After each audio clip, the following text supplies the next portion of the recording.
When Reed Holloway saw a widow and her children eating scraps behind a frozen restaurant, he made a decision that would change 5 lives forever. In 1883 Montana Territory, showing mercy to a thief's widow could cost you everything: your reputation, your business, even your life. But sometimes the hardest choice is the only human one. This is a story of survival, redemption, and a family forged not by blood, but by a single moment of compassion in the bitter cold. Stay until the end and comment what city you're watching from. I want to see how far this story travels. The wind that December night didn't howl. It screamed. It came down from the mountains like something wounded and furious, tearing through the narrow streets of Clemens Ridge, Montana Territory, carrying with it the kind of cold that made men question whether spring would ever return. Reed Holloway had his head down against it, collar turned up, hat pulled low, moving through the darkness with the practiced gait of a man who'd learned long ago that the world didn't care whether you were ready for what it threw at you. He'd been at the Mercantile, settling accounts, staying later than he should have because avoiding the empty ranch house had become something of a habit. 2 years now since Sarah died. 2 years since he'd buried her and the son who never drew breath, laid them both in the frozen ground on a day much like this one.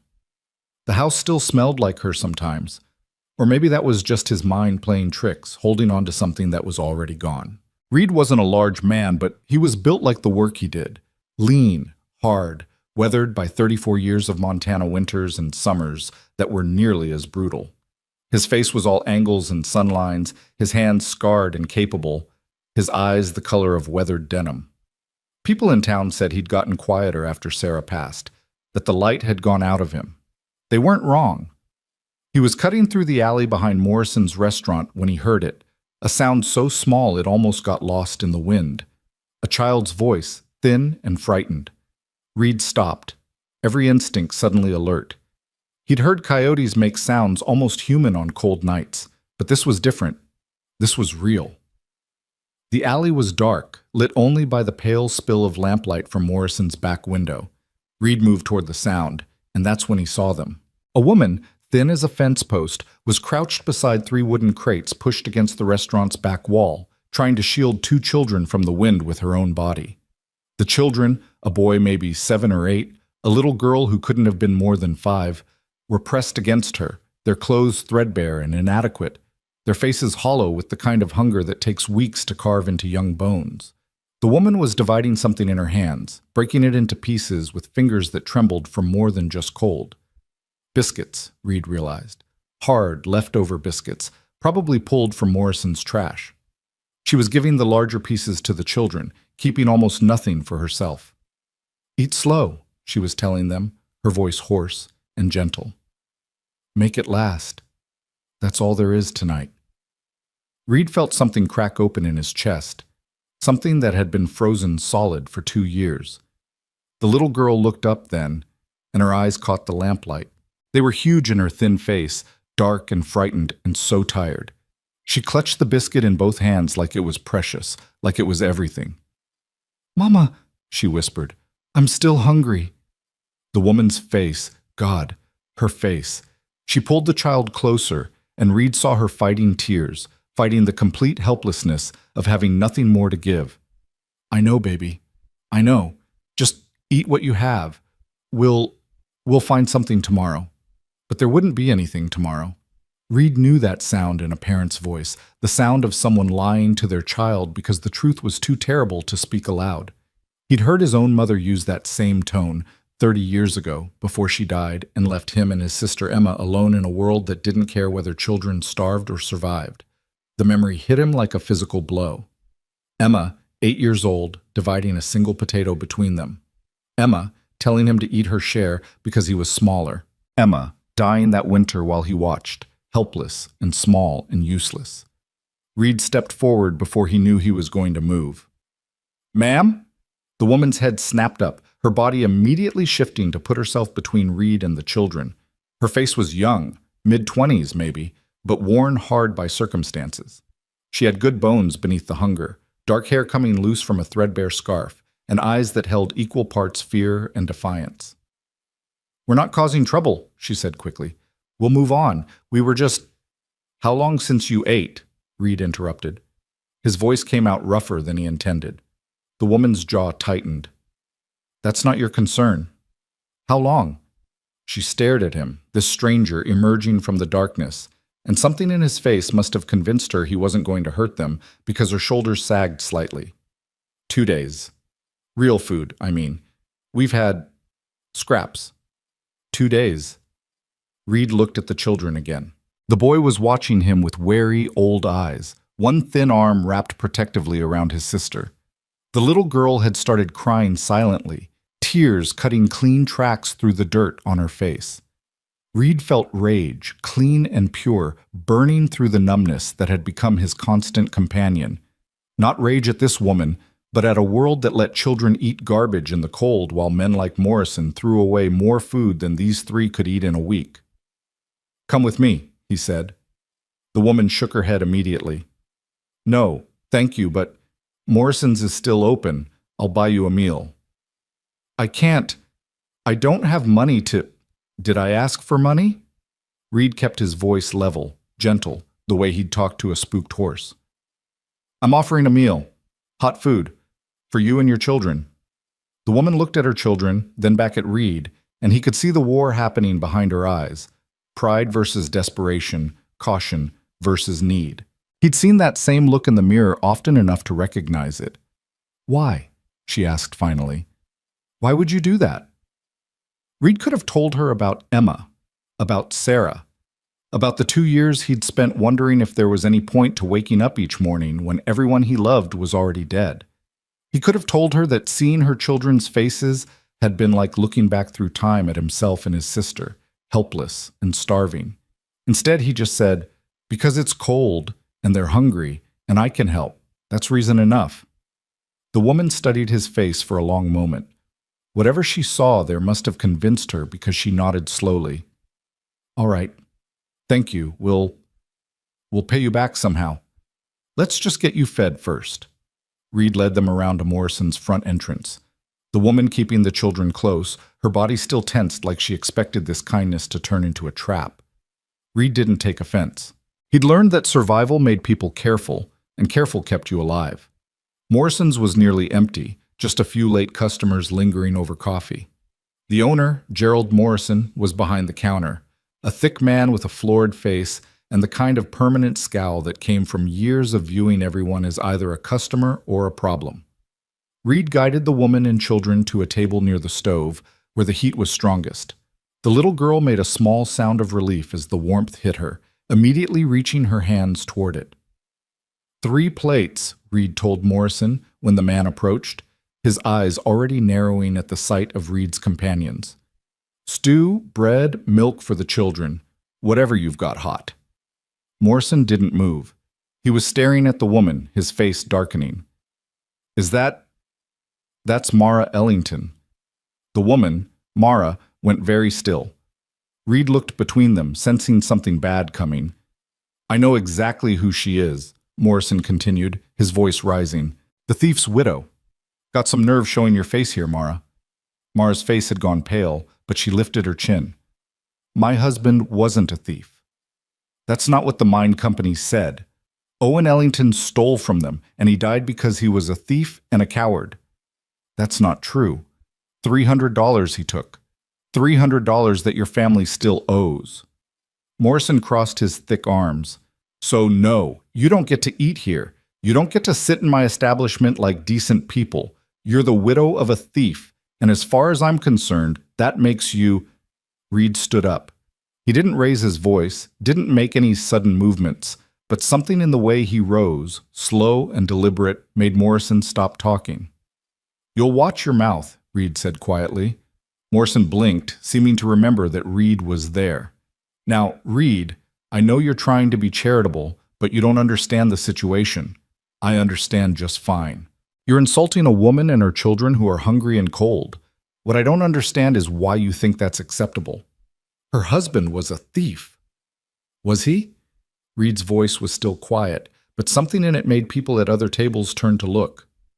Were you there? Did you see him steal? The mine company said, I asked what you saw. Morrison's face was getting redder. Everyone knows Owen Ellington took that money before the mine collapsed. He died in that collapse because he was down there where he shouldn't have been. He died trying to get the men out, Mara said, her voice shaking but firm. He died trying to save them, and he never stole anything. They blamed him because he was asking questions about safety, about the timber supports, about things that weren't his business. Morrison cut her off. Your husband made accusations, Mara. He stirred up trouble.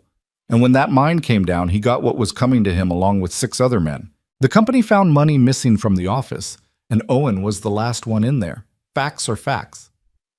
The facts are that my husband is dead, and I have 2 children to feed, and everything we had is gone. Mara's voice cracked. We're not asking for charity. We're not asking for anything except to be left alone. You're still in debt, $300. Until that's paid. How much? But Reed interrupted. Morrison turned to him. What? How much does she owe for the debt you say her husband left? $300, like I said, but what's that got to do with... And how much are meals here? For 3 people. Morrison's eyes narrowed suspiciously. $1.50. Reed reached into his coat and pulled out a leather wallet. He counted out bills slowly, precisely, and set them on the table. 300 and 150. That's 300 for the debt, he said, and $1.50 for tonight's meal. The debt is paid in full. Now bring the food. The restaurant had gone completely silent. Morrison stared at the money like it might bite him. Reed, you can't be serious. You're going to pay off the debt of a thief? I'm paying off a debt you claim exists. Whether it's legitimate or not isn't my concern right now. What concerns me is that there are 2 children at this table who haven't eaten in 2 days, and you're standing here running your mouth instead of feeding them. So either you bring the food I've paid for, or I take my money back and we walk across the street to the hotel restaurant, and I make sure everyone in town knows why. Morrison's face worked through several expressions: anger, confusion, calculation. Finally, greed won. He snatched up the bills. Fine, but don't think this makes her respectable. Don't think... The food, Morrison. Now. The owner stomped away toward the kitchen, muttering under his breath. Reed sat back down and found Mara staring at him with an expression he couldn't quite read. Shock, gratitude, confusion, maybe fear. You didn't have to do that, she said quietly. I know. I can't pay you back. I don't have anything. I didn't ask you to. Why?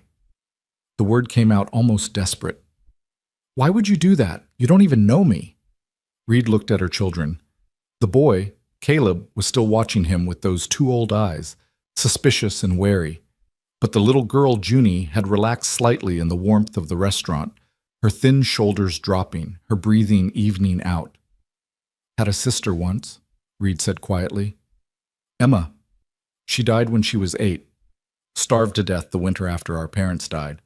I watched it happen. Couldn't do anything about it. I was only 6. He paused, his throat tight.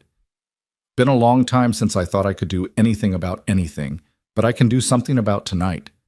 Mara's eyes had filled with tears. I'm sorry. About your sister. Me too.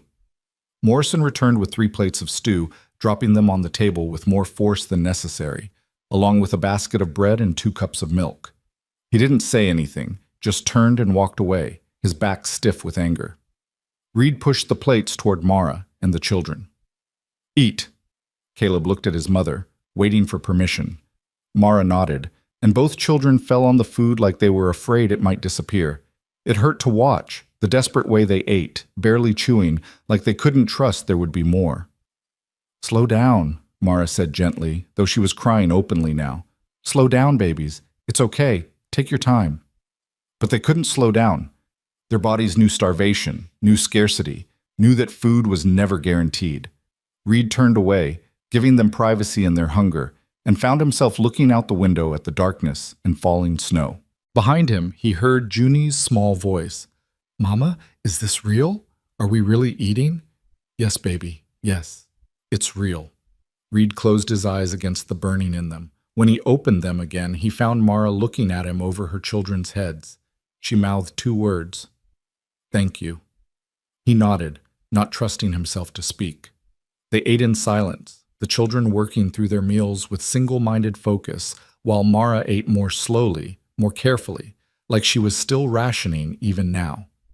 Reed ordered them seconds, then thirds, until finally Caleb leaned back in his chair with a small sigh, looking almost dazed. "I'm full," he said, like he couldn't quite believe it. "Mama, I'm full." Mara put a hand on his head, smoothing back his hair with a tenderness that made Reed's chest ache. "Good. That's good, Caleb." Junie had fallen asleep in her chair, her head pillowed on her thin arms, her face finally relaxed.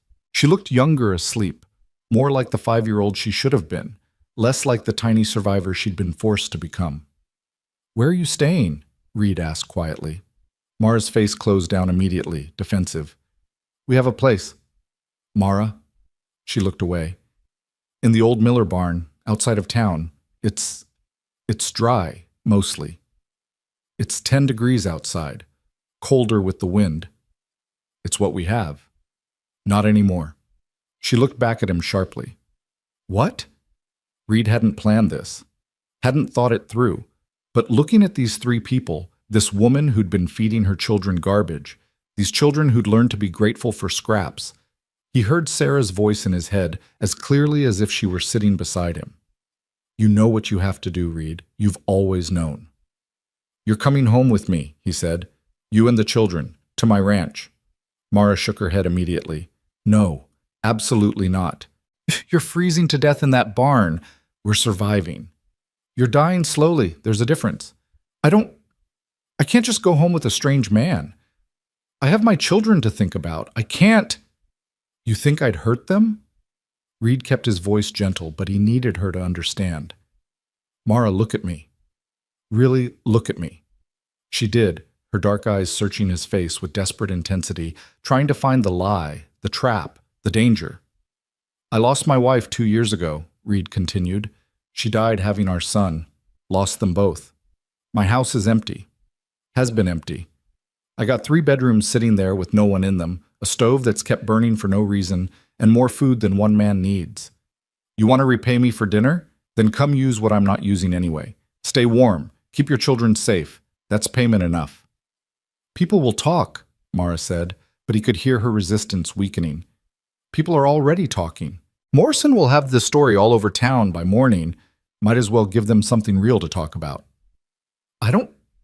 This is crazy. I don't even know you." "Name's Reed Holloway. I run a horse ranch about 5 miles north of here. I'm 34 years old. I pay my debts, I keep my word, and I don't hurt women or children. That's all you need to know tonight." Mara looked at her children, Caleb trying to stay awake, fighting sleep, and Junie already lost to it. He saw the moment she broke, the moment survival instinct overrode pride and fear. "Just for tonight," she whispered. "For as long as you need.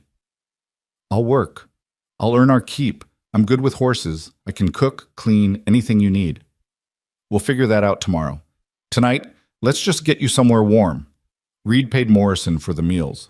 The man took the money with poor grace and then carefully lifted Junie into his arms. The little girl weighed almost nothing, all bird bones and fragile hope. She stirred slightly, mumbling something, then settled against his shoulder with a small sigh. Mara helped Caleb to his feet. The boy was swaying with exhaustion, but he kept his hand in his mother's, watching Reed with continued wariness. "My wagon's out front," Reed said quietly. They walked out into the night, into wind that had gotten worse while they were inside. Snow was falling harder now, the kind of storm that could turn deadly if you were caught in it unprepared. Reed settled Junie carefully onto the wagon bench, wrapping her in the heavy blanket he kept there, then helped Mara and Caleb up beside her. "Might be a rough ride," he warned, climbing up into the driver's seat. "Storm's getting worse." "We'll manage," Mara said, pulling both children close. Reed snapped the reins and the wagon lurched forward into the darkness, leaving behind the lights of Clemens Ridge and heading north toward his ranch. Toward home. The wind screamed around them, driving snow into their faces, making the horses nervous. Reed kept them steady, his hands sure on the reins, his body automatically making the adjustments needed to keep the wagon on the road he could barely see.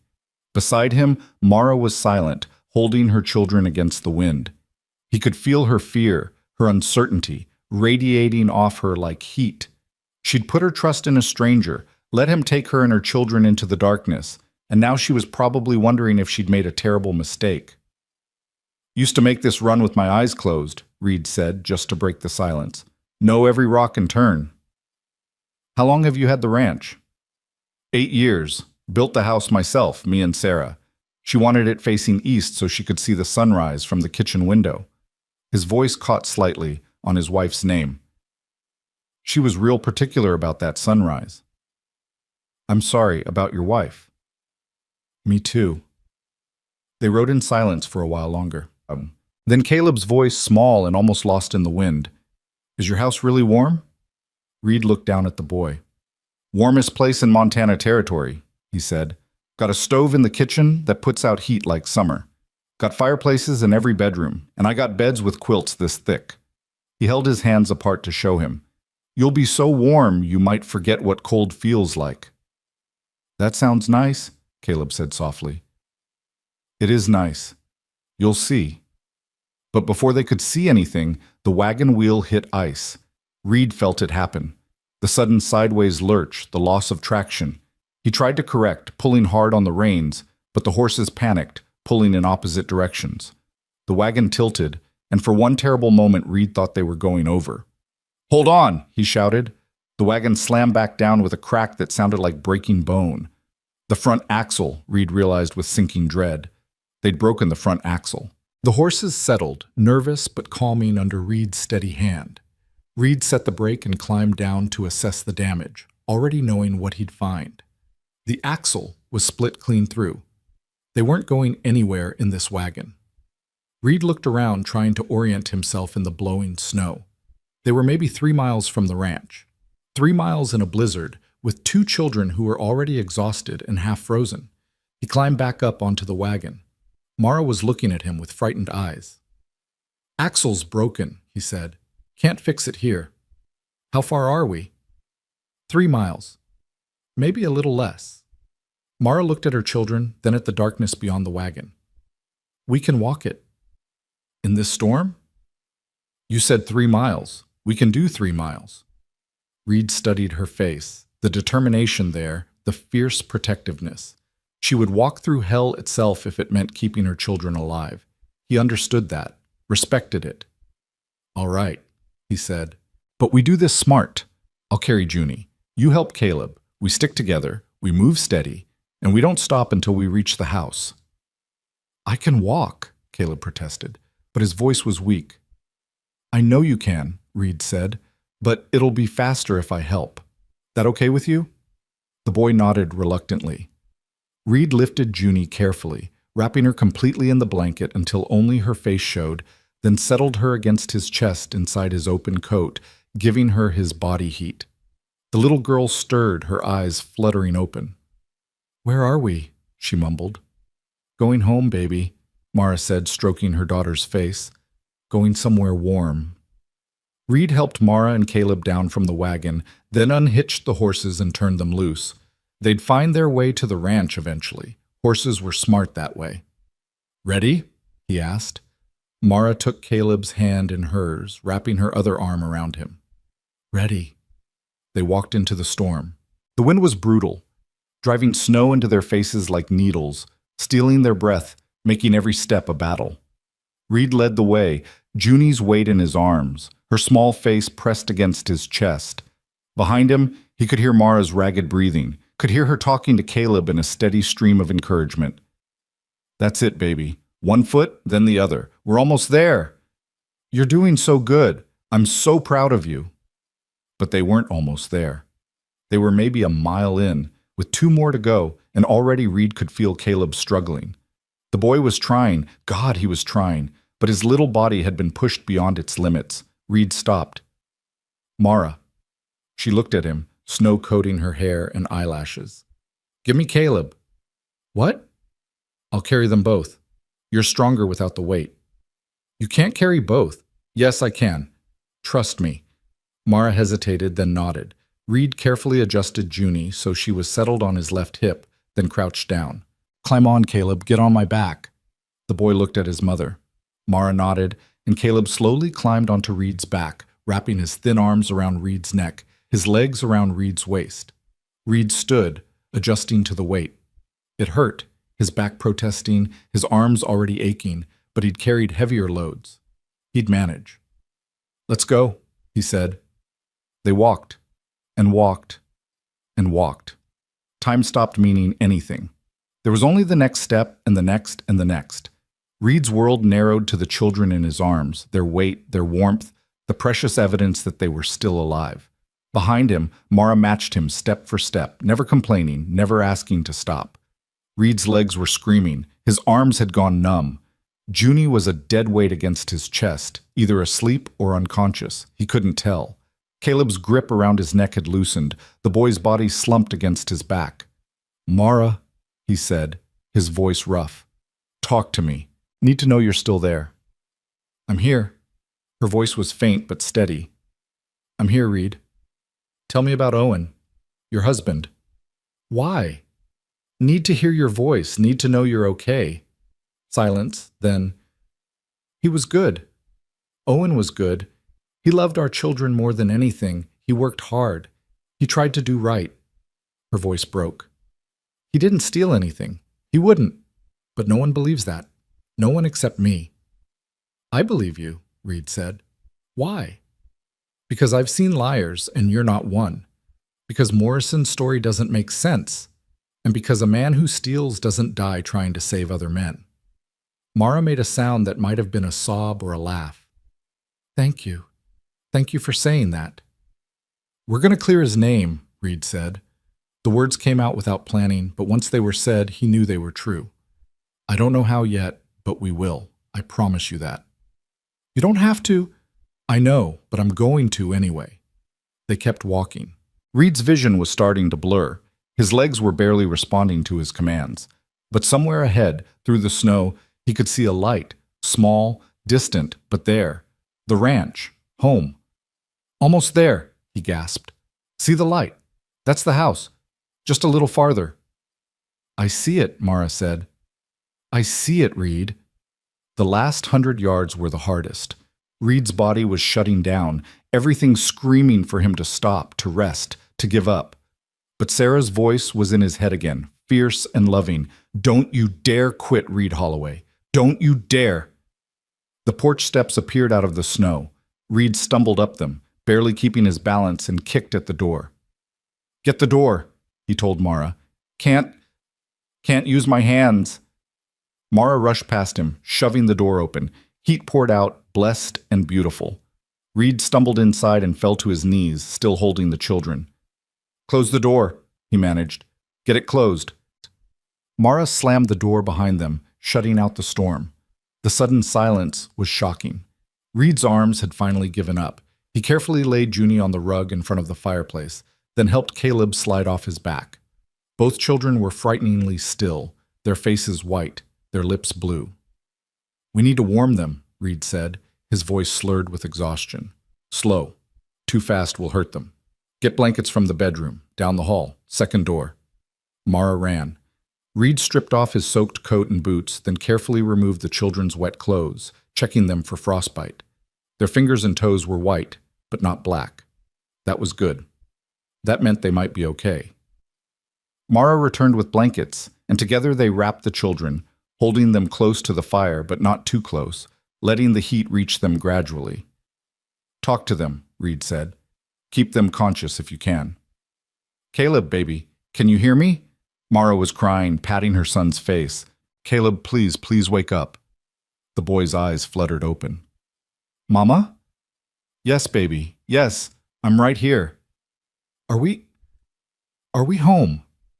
Mara looked at Reed and he saw the question in her eyes. He nodded. "Yes," she told her son. "Yes, we're home." Reed built up the fire while Mara tended to the children, and slowly, gradually, color began to return to their faces. Junie woke crying, which Reed took as a good sign. It meant she could feel again, that her body was warming.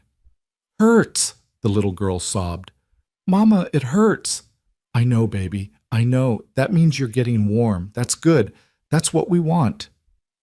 It took an hour before Reed was confident the children were out of danger. By then, all 4 of them were huddled in front of the fire, wrapped in blankets, too exhausted to move.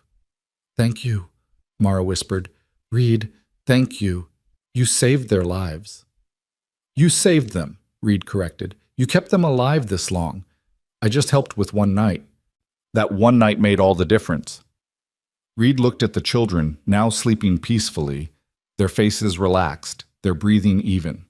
He looked at Mara, this fierce woman who'd walked 3 miles through a blizzard for her babies, and he realized that for the first time in 2 years, his house didn't feel empty. The bedrooms are made up, he said quietly. Take the children to bed. Real beds. Sleep as long as you need. What about you? I'll keep the fire going, make sure everything stays warm. Mara reached out and touched his hand. Just briefly, just a moment of contact, but it was the first time anyone had touched him with kindness since Sarah died. Thank you, she said again, for everything. Reed watched as she carried her children down the hall to the bedrooms, heard the soft sounds of them settling in. Then he sat alone in front of the fire, listening to the storm rage outside. And for the first time in 2 years, he felt something that might have been peace. He'd saved 3 lives tonight, 3 lives that might save him in return. Outside, the storm continued. But inside, in Reed Holloway's house, 4 lost souls were finally warm. Reed woke to the sound of someone moving in his kitchen. For a moment, disoriented in the gray light of early morning, he thought it was Sarah. His heart lifted with that terrible hope that sometimes came in the space between sleep and waking, before memory crashed back down and reminded him she was gone. But the sounds continued, quiet, careful movements, the soft clink of metal on metal. Reed pushed himself up from the chair where he'd spent the night, his back protesting, and moved toward the kitchen doorway. Mara stood at the stove, stirring something in a pot. She'd changed into one of Sarah's old dresses that Reed had never been able to bring himself to give away. It was too big on her thin frame. The sleeves rolled up, the waist cinched with a piece of rope. Her dark hair was pulled back, still damp from washing, and in the morning light streaming through the window, Reed could see how young she actually was beneath the wear of hard living. She turned when she heard him, startled. I'm sorry, I didn't mean to wake you. I just thought I wanted to make breakfast, to thank you. I hope it's okay that It's fine, Reed said, his voice rough with sleep. You didn't have to. I wanted to. I needed to do something. I can't just... She gestured helplessly. I can't just take and give nothing back. Reed moved to the coffee pot, finding it already made and hot. He poured himself a cup, breathing in the steam. How are the children? Still sleeping. They were so exhausted.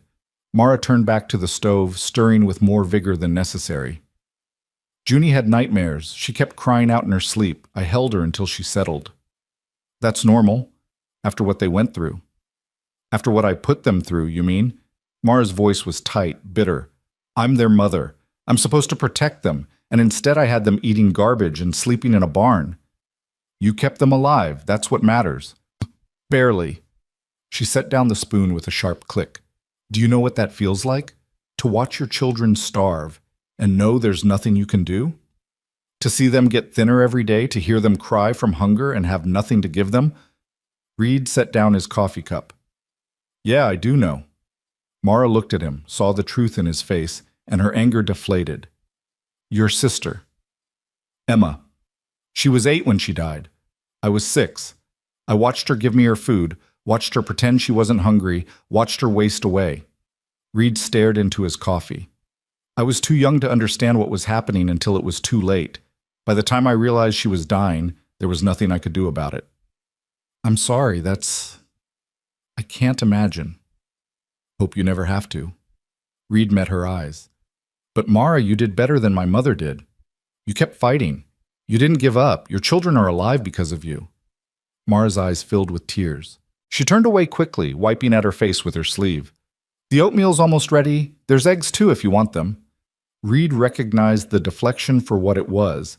She'd exposed enough vulnerability for one morning. Oatmeal's good. Thank you.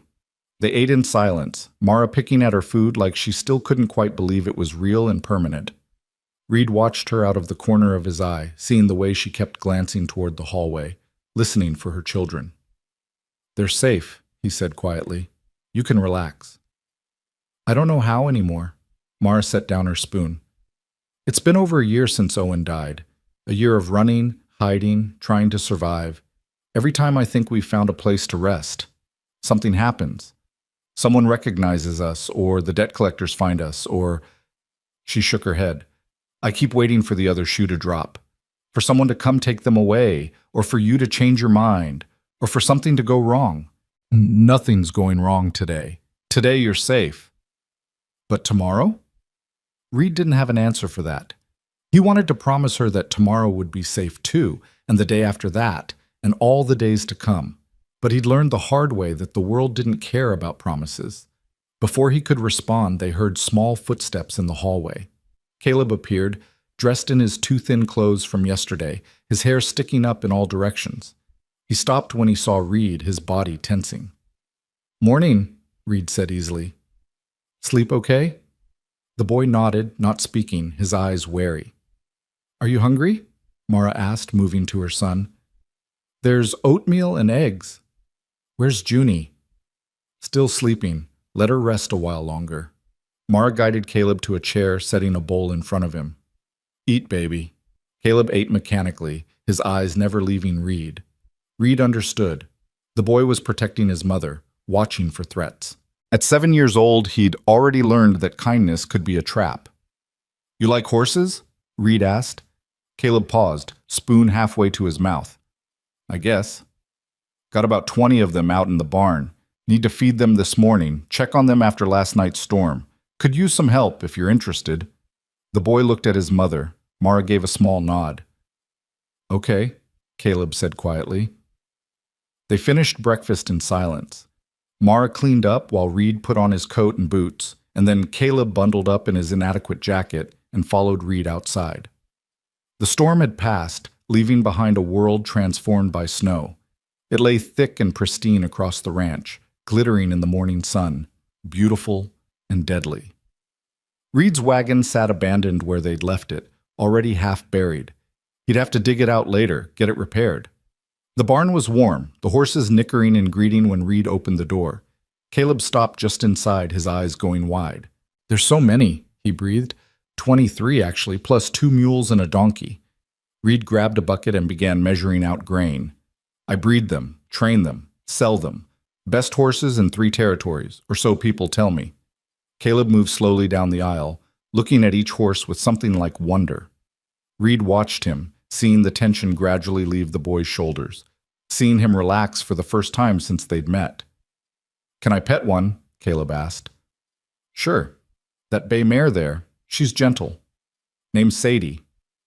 Caleb reached out carefully, letting the horse sniff his hand before touching her neck. A smile broke across his face, small and tentative, but real. "She's soft," he said. "She likes you. Can tell by the way she's leaning in." They worked together in comfortable silence, Reed showing Caleb how to measure the grain, how to fill the water buckets, how to fork hay into the mangers. The boy was quick and careful, listening intently to every instruction. "You're good at this," Reed said. "Natural with horses." "My pa used to..." Caleb stopped, his face closing down. "Before." Reed didn't push. He just handed Caleb another bucket and kept working. "Did he really steal?" Caleb asked suddenly. "My pa. Did he steal money like they said?" Reed set down his bucket and crouched so he was at eye level with the boy. "What do you think? You knew your father. Was he a thief?" "No." The word was fierce, certain. "Pa was good. He wouldn't steal. He said lying and stealing were wrong, that a man's word was all he had." Caleb's eyes were bright with unshed tears. "But everyone says he did. Even Mama gets scared when people talk about it. So maybe they're right and I'm wrong. Or maybe they're wrong and you're right. But everyone says everyone can be wrong," Reed interrupted gently. "Happens all the time. People believe what's easy to believe, what fits with what they already think. Your father asked questions about the mine, about safety. That made him inconvenient. So when the mine collapsed and money went missing, he made a real convenient scapegoat." "What's a scapegoat?" "Someone you blame for things they didn't do because it's easier than finding the person who really did them." Caleb thought about this, his young face serious.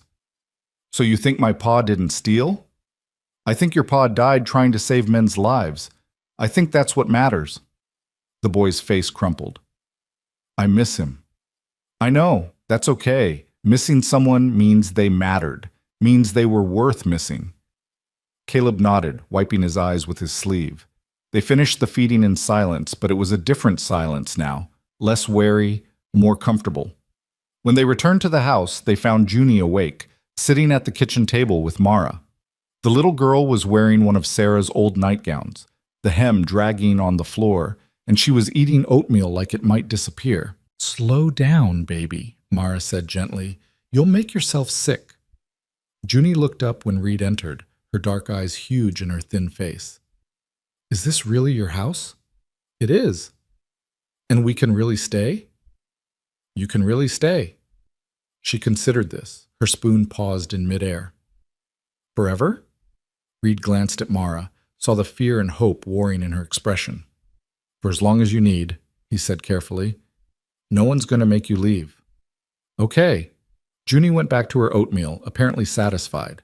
Children were like that, Reed remembered, able to accept new realities faster than adults, able to adapt and survive. The rest of that first day was quiet, almost peaceful.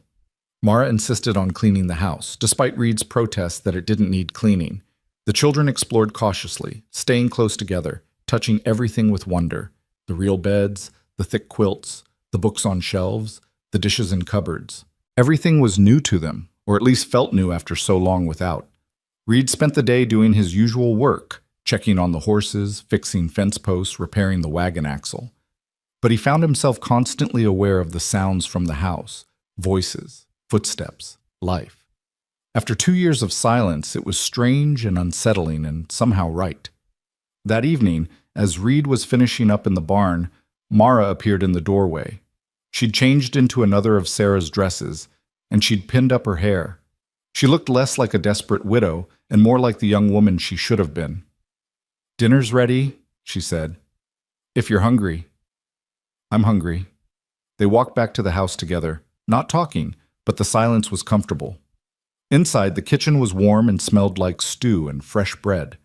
The children were already at the table, clean and dressed in improvised clothing, more of Sarah's old things, altered to fit as best as Mara could manage. They ate together, and for the first time, Reed didn't feel like he was sitting at his own table alone. The children were still quiet, still careful, but Junie smiled at him once, and Caleb actually asked a question about the horses. After dinner, while Mara cleaned up, Reed found himself telling the children about the ranch, about the horses and the work and the seasons. He hadn't talked this much in 2 years, hadn't had any reason to, but the children listened with rapt attention, especially when he told them about the foals that would be born in spring. "Can we see them?" Junie asked. "When they're born?" "If you're still here, sure." "We'll be here," Junie said with a child's certainty. "We live here now." Reed didn't correct her, even though he knew it wasn't that simple. Nothing ever was. That night, after the children were in bed, Reed and Mara sat by the fire. She was mending one of Caleb's shirts, her fingers quick and practiced despite the poor light. "They're getting comfortable," she said quietly. "Too comfortable, maybe. They're starting to think this is permanent." "Would that be so bad?" Mara's hand stilled. "Reed, we can't stay here forever. This isn't our home. You've been incredibly kind, but where else are you going to go?" The question hung in the air between them. "I don't know," Mara admitted finally. "But I can't just stay here living off your charity, taking advantage. You're not taking advantage. You've cooked 3 meals today, cleaned my entire house, and I watched you mending clothes by firelight. That's not charity. That's earning your keep. It's not enough." "Mara." Reed waited until she looked at him. "I'm not asking you to stay forever. I'm not asking you for anything except to let your children be warm and fed and safe. Can you do that? Can you let them have this for a while?" Mara's eyes filled with tears. "I'm scared. I'm scared that if they get used to this, it'll hurt worse when we have to leave." "Then don't leave. It's not that simple." "Why not?" "Because," Mara set down her mending, her hands shaking. "Because people talk, Reed. Because you're a single man and I'm a widow, and if I stay here, people will say things. They'll say I'm your... My what? My housekeeper? Because that's what you are." "You know that's not what they'll say." Reed did know. He'd already thought about it, about what Morrison would tell people, about what the gossips in town would make of Reed Holloway taking in the thief's widow. He didn't care. "Let them talk," he said. "Long as your children are safe, what does it matter?" It matters because talk can turn into action. It matters because people already think my husband was a thief. If they start thinking She couldn't finish the sentence. Then we make them think something else. How? Reed hadn't thought that far ahead, but once he said it, the idea crystallized. We find out what really happened at that mine. We prove your husband didn't steal anything. We clear his name. Mara stared at him. That's impossible. The mine company said the mine company lied, or someone there lied. Either way, there's truth somewhere, and we're going to find it. Why would you do that? Why would you risk? Because it's right. Because your kids deserve to know their father wasn't a thief. Because you deserve to stop running. Reed leaned forward. And because if we prove Owen didn't steal, then that debt Morrison claimed you owed, that disappears too. You're free. Reed, you can't fix this. It's too big. Maybe, but I can try. They sat in silence, the fire crackling between them. Finally, Mara spoke, her voice barely a whisper. Why are you being so kind to us? Reed looked into the fire, seeing Sarah's face in the flames, hearing Emma's voice in the wind outside. Because nobody was kind to my sister when she needed it. Because my wife died and I couldn't save her. Because for 2 years I've been walking around half alive, just going through motions. Then I saw you and your kids eating garbage in the snow, and something in me just broke open. Or maybe woke up, I don't know. He met her eyes. I can't bring back Emma or Sarah, but I can help you. So that's what I'm going to do. Mara wiped at her eyes. I don't know what to say. Don't say anything. Just let your kids sleep safe tonight. That's enough. But that night, safety felt further away than ever. Reed was awakened by the sound of Junie screaming. He was out of bed and running before he was fully awake, his heart pounding. He crashed through the door of the children's room to find Mara already there, holding Junie, while the little girl sobbed and shook. What happened? Reed asked, breathing hard. Nightmare, Mara said, rocking her daughter. Just a nightmare, baby. You're safe. You're safe. But Junie couldn't stop crying, couldn't stop shaking. The cold, she sobbed. Mama, the cold. It was so cold and I couldn't move and you were gone and… Shh. I'm right here. I'm not going anywhere. Caleb was awake too, sitting up in his bed, his face pale. Reed moved to him, putting a hand on his shoulder. You okay? The boy nodded, but his eyes were fixed on his sister. It took nearly an hour to calm Junie down, and even then she wouldn't let go of her mother. Finally, Mara carried her to her own room, Caleb following like a shadow, and Reed heard them all settle into one bed together. He stood in the hallway, listening to Mara's soft voice singing something low and gentle, and he felt the weight of responsibility settle on his shoulders like a physical thing.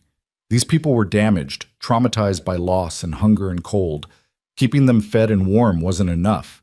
He had to help them heal, but he didn't know how. The next morning, Reed rode into Clemens Ridge. He needed supplies, but more than that, he needed information.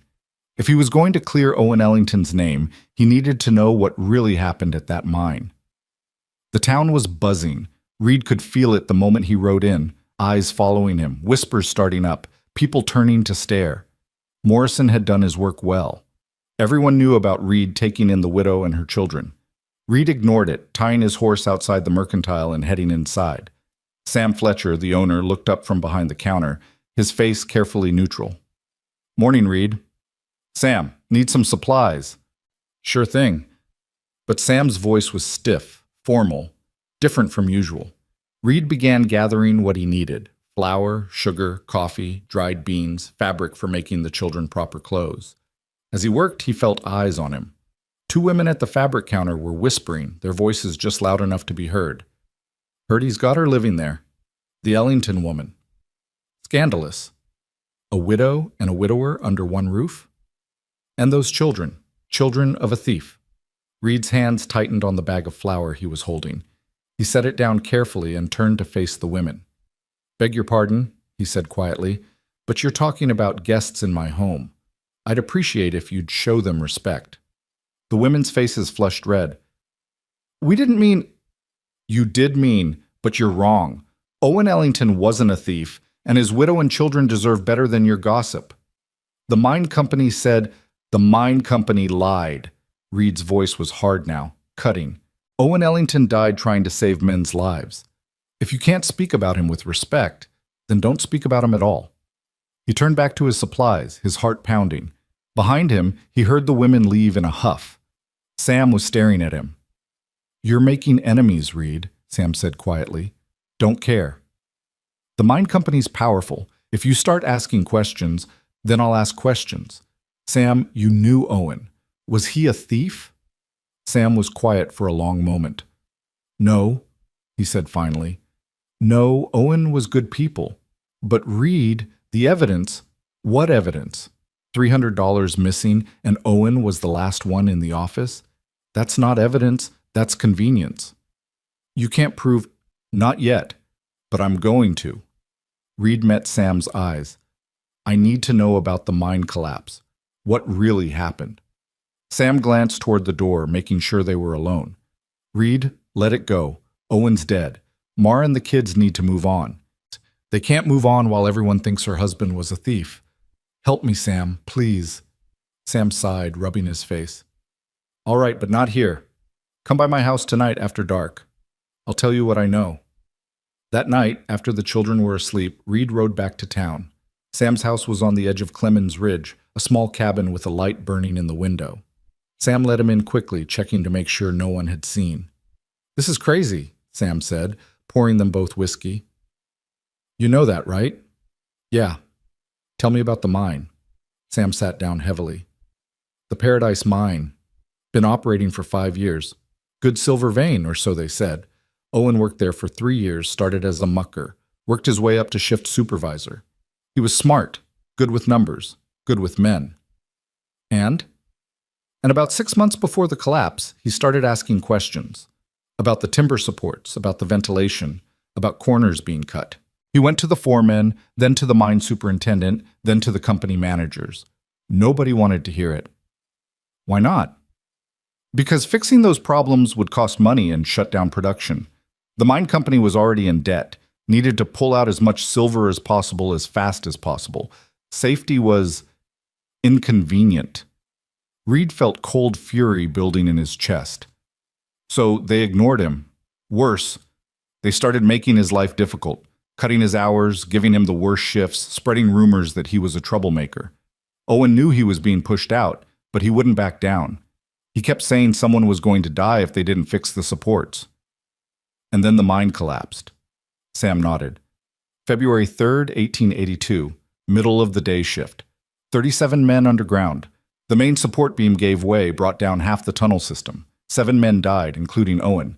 He'd gone down there on his day off, said he wanted to check something. When the collapse started, he tried to get the men out. They say he saved 4 lives before the ceiling came down on him. And the money? Went missing the day before the collapse. $300 from the company office. Owen had been in there that morning, meeting with the superintendent. When the money disappeared, they blamed him. Said he took it knowing the mine was going to collapse, trying to make one last score before everything fell apart. But Owen wouldn't steal. Everyone who knew him knew that. And $300? That was nothing compared to what the mine company lost when the tunnel collapsed. Why would Owen risk everything for $300 when he had a good job and a family? He wouldn't, Reed said. So who did take the money? Sam looked at him for a long moment. You really want to know? Yes. Then talk to Jack Mercier. He was the mine superintendent. Owen met with him the morning the money disappeared. After the collapse, Mercier left town real sudden-like. Heard he's down in Silver City now, managing another mine for the same company. Reed committed the name to memory. Jack Mercier. One more thing, Sam said. The company paid out death benefits to all the families except Owen's. Said since he was a thief, his family forfeited the benefit. $200 that would have kept Mara and the kids fed for months. Reed stood. Thank you, Sam. Reed, be careful. The mine company's got reach. They don't like people asking questions. Don't care what they like. Reed rode home through the darkness, his mind working. Jack Mercier. The superintendent who'd met with Owen the morning the money disappeared, who'd left town right after the collapse. That was no coincidence. When he got back to the ranch, Mara was waiting up for him, sitting by the fire. "You went to town," she said. It wasn't a question. "Yeah." "To ask about Owen." Reed sat down across from her. "I talked to Sam Fletcher. He told me about Jack Mercier." Mara's face went pale. "Mercier? You know him?" "He's the one who accused Owen, who said he'd seen Owen acting suspicious, going through the office. After the collapse, Mercier told everyone Owen had stolen the money and deserved what he got." Mara's hands were shaking. "Owen hated him, said Mercier was corrupt, was cutting corners to line his own pockets. They had terrible arguments about the safety issues. Mercier left town after the collapse. Sam says he's in Silver City now." "So? What does that prove?" "Maybe nothing. Maybe everything. But I'm going to find out." Mara stood abruptly. "No, Reed, no. You can't go chasing after Mercier. He's dangerous, and the mine company will... Will what? I'm not afraid of the mine company. You should be. They have power, Reed. They have money and influence, and they'll destroy you if you get in their way. They destroyed Owen. Then I'll be more careful than Owen was. This isn't your fight." "Yes, it is." Reed stood too, facing her. "It became my fight the moment I brought you and your children home. It became my fight the moment I decided your husband's name matters. So I'm going to Silver City, I'm going to find Mercier, and I'm going to get the truth. And if the truth gets you killed, what then? What happens to your ranch, your horses, everything you've built? Then it happens. But I'm not going to stand by and let a good man's name stay buried under lies." Mara was crying now, furious and frightened. "Why? Why does it matter so much to you?" "Because I couldn't save my sister. Because I couldn't save my wife. Because I've spent 2 years drowning in guilt and grief and feeling like there was no point to anything anymore." Reed's voice broke. "But maybe, just maybe, I can save your family. I can give your children back their father's honor. I can give you back your life. So that's what I'm going to do, Mara, whether you like it or not." They stood staring at each other, both breathing hard, the fire crackling between them. Finally, Mara wiped her eyes. "When do you leave?" she asked quietly. 3 days. Soon as I get everything arranged here. I'm coming with you." "No. You're staying with the children. Reed, Mara, they need you here. They need to feel safe, to know you're not going to disappear. I'll be back in a week. Less, if I can manage it." She wanted to argue. He could see it in her face, but she knew he was right. "Be careful," she whispered. "Please. We've lost enough already." Reed nodded, not trusting himself to speak. He left for Silver City 3 days later with enough supplies for a week and a determination that bordered on reckless. Mara and the children stood on the porch watching him go, and Reed felt the weight of their trust like a physical thing. He couldn't fail them. He wouldn't. Silver City sprawled across the valley like a wound that wouldn't heal, all raw wood and mud streets and the constant thunder of stamp mills crushing ore. Reed rode in on the 4th day, his body aching from hard travel, his mind sharp with purpose. The town was twice the size of Clemens Ridge, full of miners and merchants, and the kind of desperate energy that came from men chasing silver dreams that rarely came true. Finding Jack Mercier took less time than Reed expected. The man had an office in the mine company building on the main street, his name painted on the door in fresh gilt letters. Reed stood outside for a moment, studying the building, noting the armed guards at the entrance, the expensive glass windows, the signs of wealth built on the backs of men who worked underground for wages that barely kept them alive. He walked in like he belonged there. The clerk at the front desk looked up, his expression shifting from bored to suspicious in an instant. "Help you?" "Need to see Jack Mercier." "Mr. Mercier doesn't see people without an appointment." Reed pulled out a silver dollar and set it on the desk. "Make an exception." The clerk eyed the coin, then Reed's face, calculating. "What's this about?" "Business from Paradise Mine, Clemens Ridge." The man's expression changed, became wary.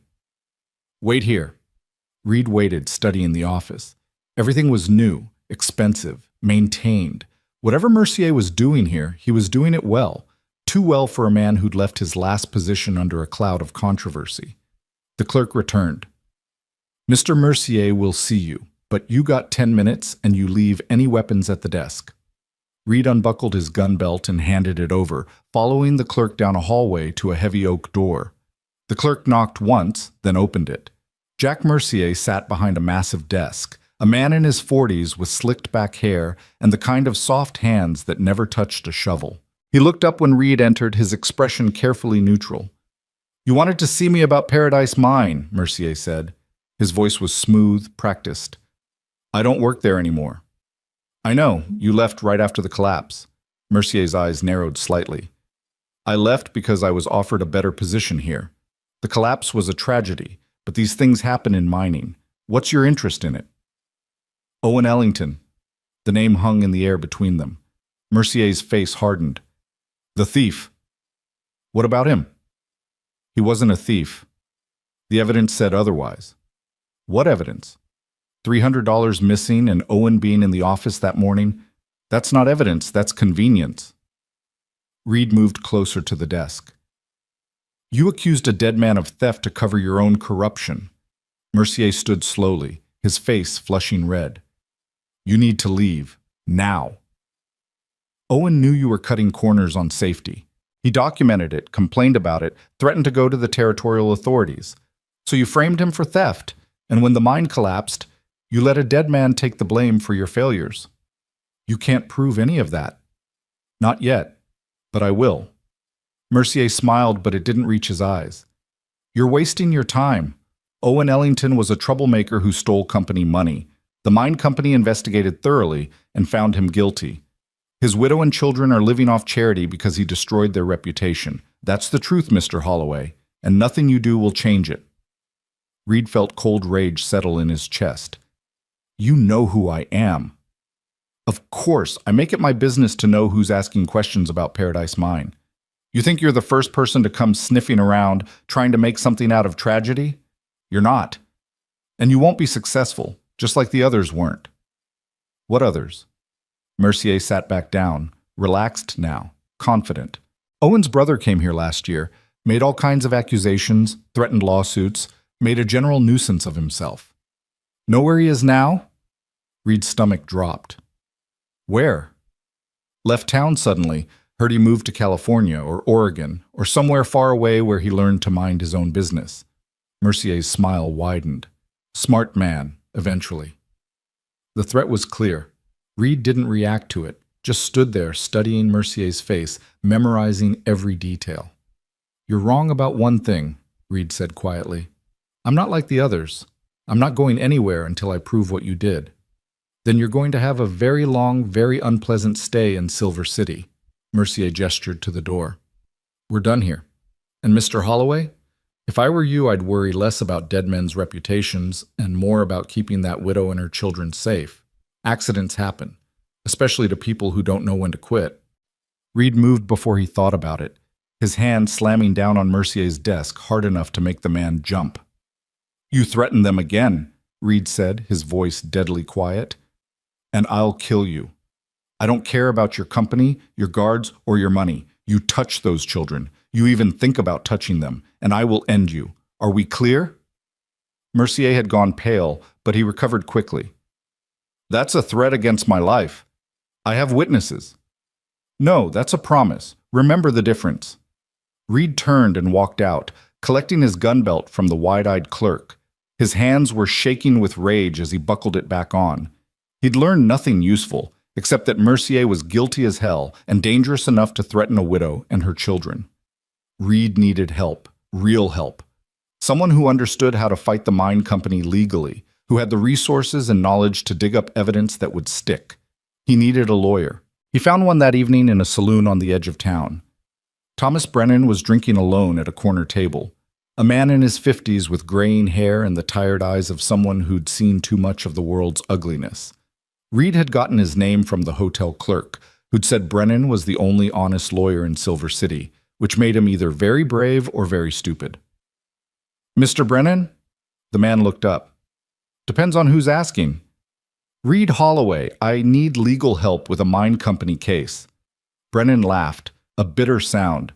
Then you came to the wrong lawyer. I don't take mine company cases anymore. Why not? Because I like being alive. Brennan gestured to the empty chair. But sit down anyway. I'm curious what kind of fool walks into Silver City asking questions about mine companies. Reed sat, ordered whiskey for both of them, and told Brennan the story. Owen Ellington, the Paradise Mine collapse, the missing money, Mercier's threats. Brennan listened without interrupting, his expression growing darker with each detail. You're right about one thing, Brennan said when Reed finished. Owen was framed. I'd bet my practice on it. Can you prove it? Maybe, but it'll be dangerous and expensive and might get us both killed. I'll pay whatever it costs. Brennan studied him. Why? Why risk everything for a dead man's reputation? Reed thought about Mara's face when she talked about Owen, about Caleb's fierce defense of his father, about little Junie asking if they were really home. Because his family deserves the truth, Reed said simply. Brennan was quiet for a long moment, then he nodded. All right, I'll help you. But we do this carefully, legally, by the book. No more confronting Mercier directly, no more threats. We gather evidence, build a case, and take it to the territorial court. How long will that take? Months? Maybe a year. I don't have a year. The longer Mara and her children live under that cloud, the worse it gets. Then we'll work fast. Brennan pulled out a notebook. First thing we need is the original mine company records, safety reports, financial documents, everything Owen filed before the collapse. They'll have copies at the territorial office in Helena. Can you get them? I can. I still have contacts from when I worked for the territory. Brennan wrote something down. Second, we need witnesses, miners who worked with Owen, who heard him complain about safety issues, who can testify that he was trying to save lives, not steal money. How do we find them? Most of the survivors from Paradise Mine are scattered now, working other mines, other towns, but I can track them down. Brennan looked up. This is going to cost money, Reed. Legal fees, travel expenses, witness payments. You prepared for that? Reed thought about his savings, built up over 8 years of careful ranching. I'm prepared. Then let's get started. Reed stayed in Silver City for 3 more days while Brennan began the investigation. They started with the county records office, digging through files from the mine collapse. What they found was damning in its absence. All of Owen's safety reports had been removed from the file. Every complaint, every warning, every documented concern was simply gone. Someone cleaned this file, Brennan said, his voice tight with anger. Removed anything that would make the mine company look negligent. Mercier? Probably, or someone working for him. Brennan made notes. But here's the thing about records. They leave traces. Owen would have kept his own copies. Where would his personal effects be? Reed felt something sink in his chest. Mara would have them, if they survived. Then that's where we start next. But before Reed could leave Silver City, trouble found him. He was walking back to his hotel on the 3rd night when 3 men stepped out of an alley. They were big, rough-looking, the kind of men who got paid to solve problems with violence. Reed Holloway, the largest one asked. Reed's hand moved to his gun. Who's asking? Message from Mr. Mercier.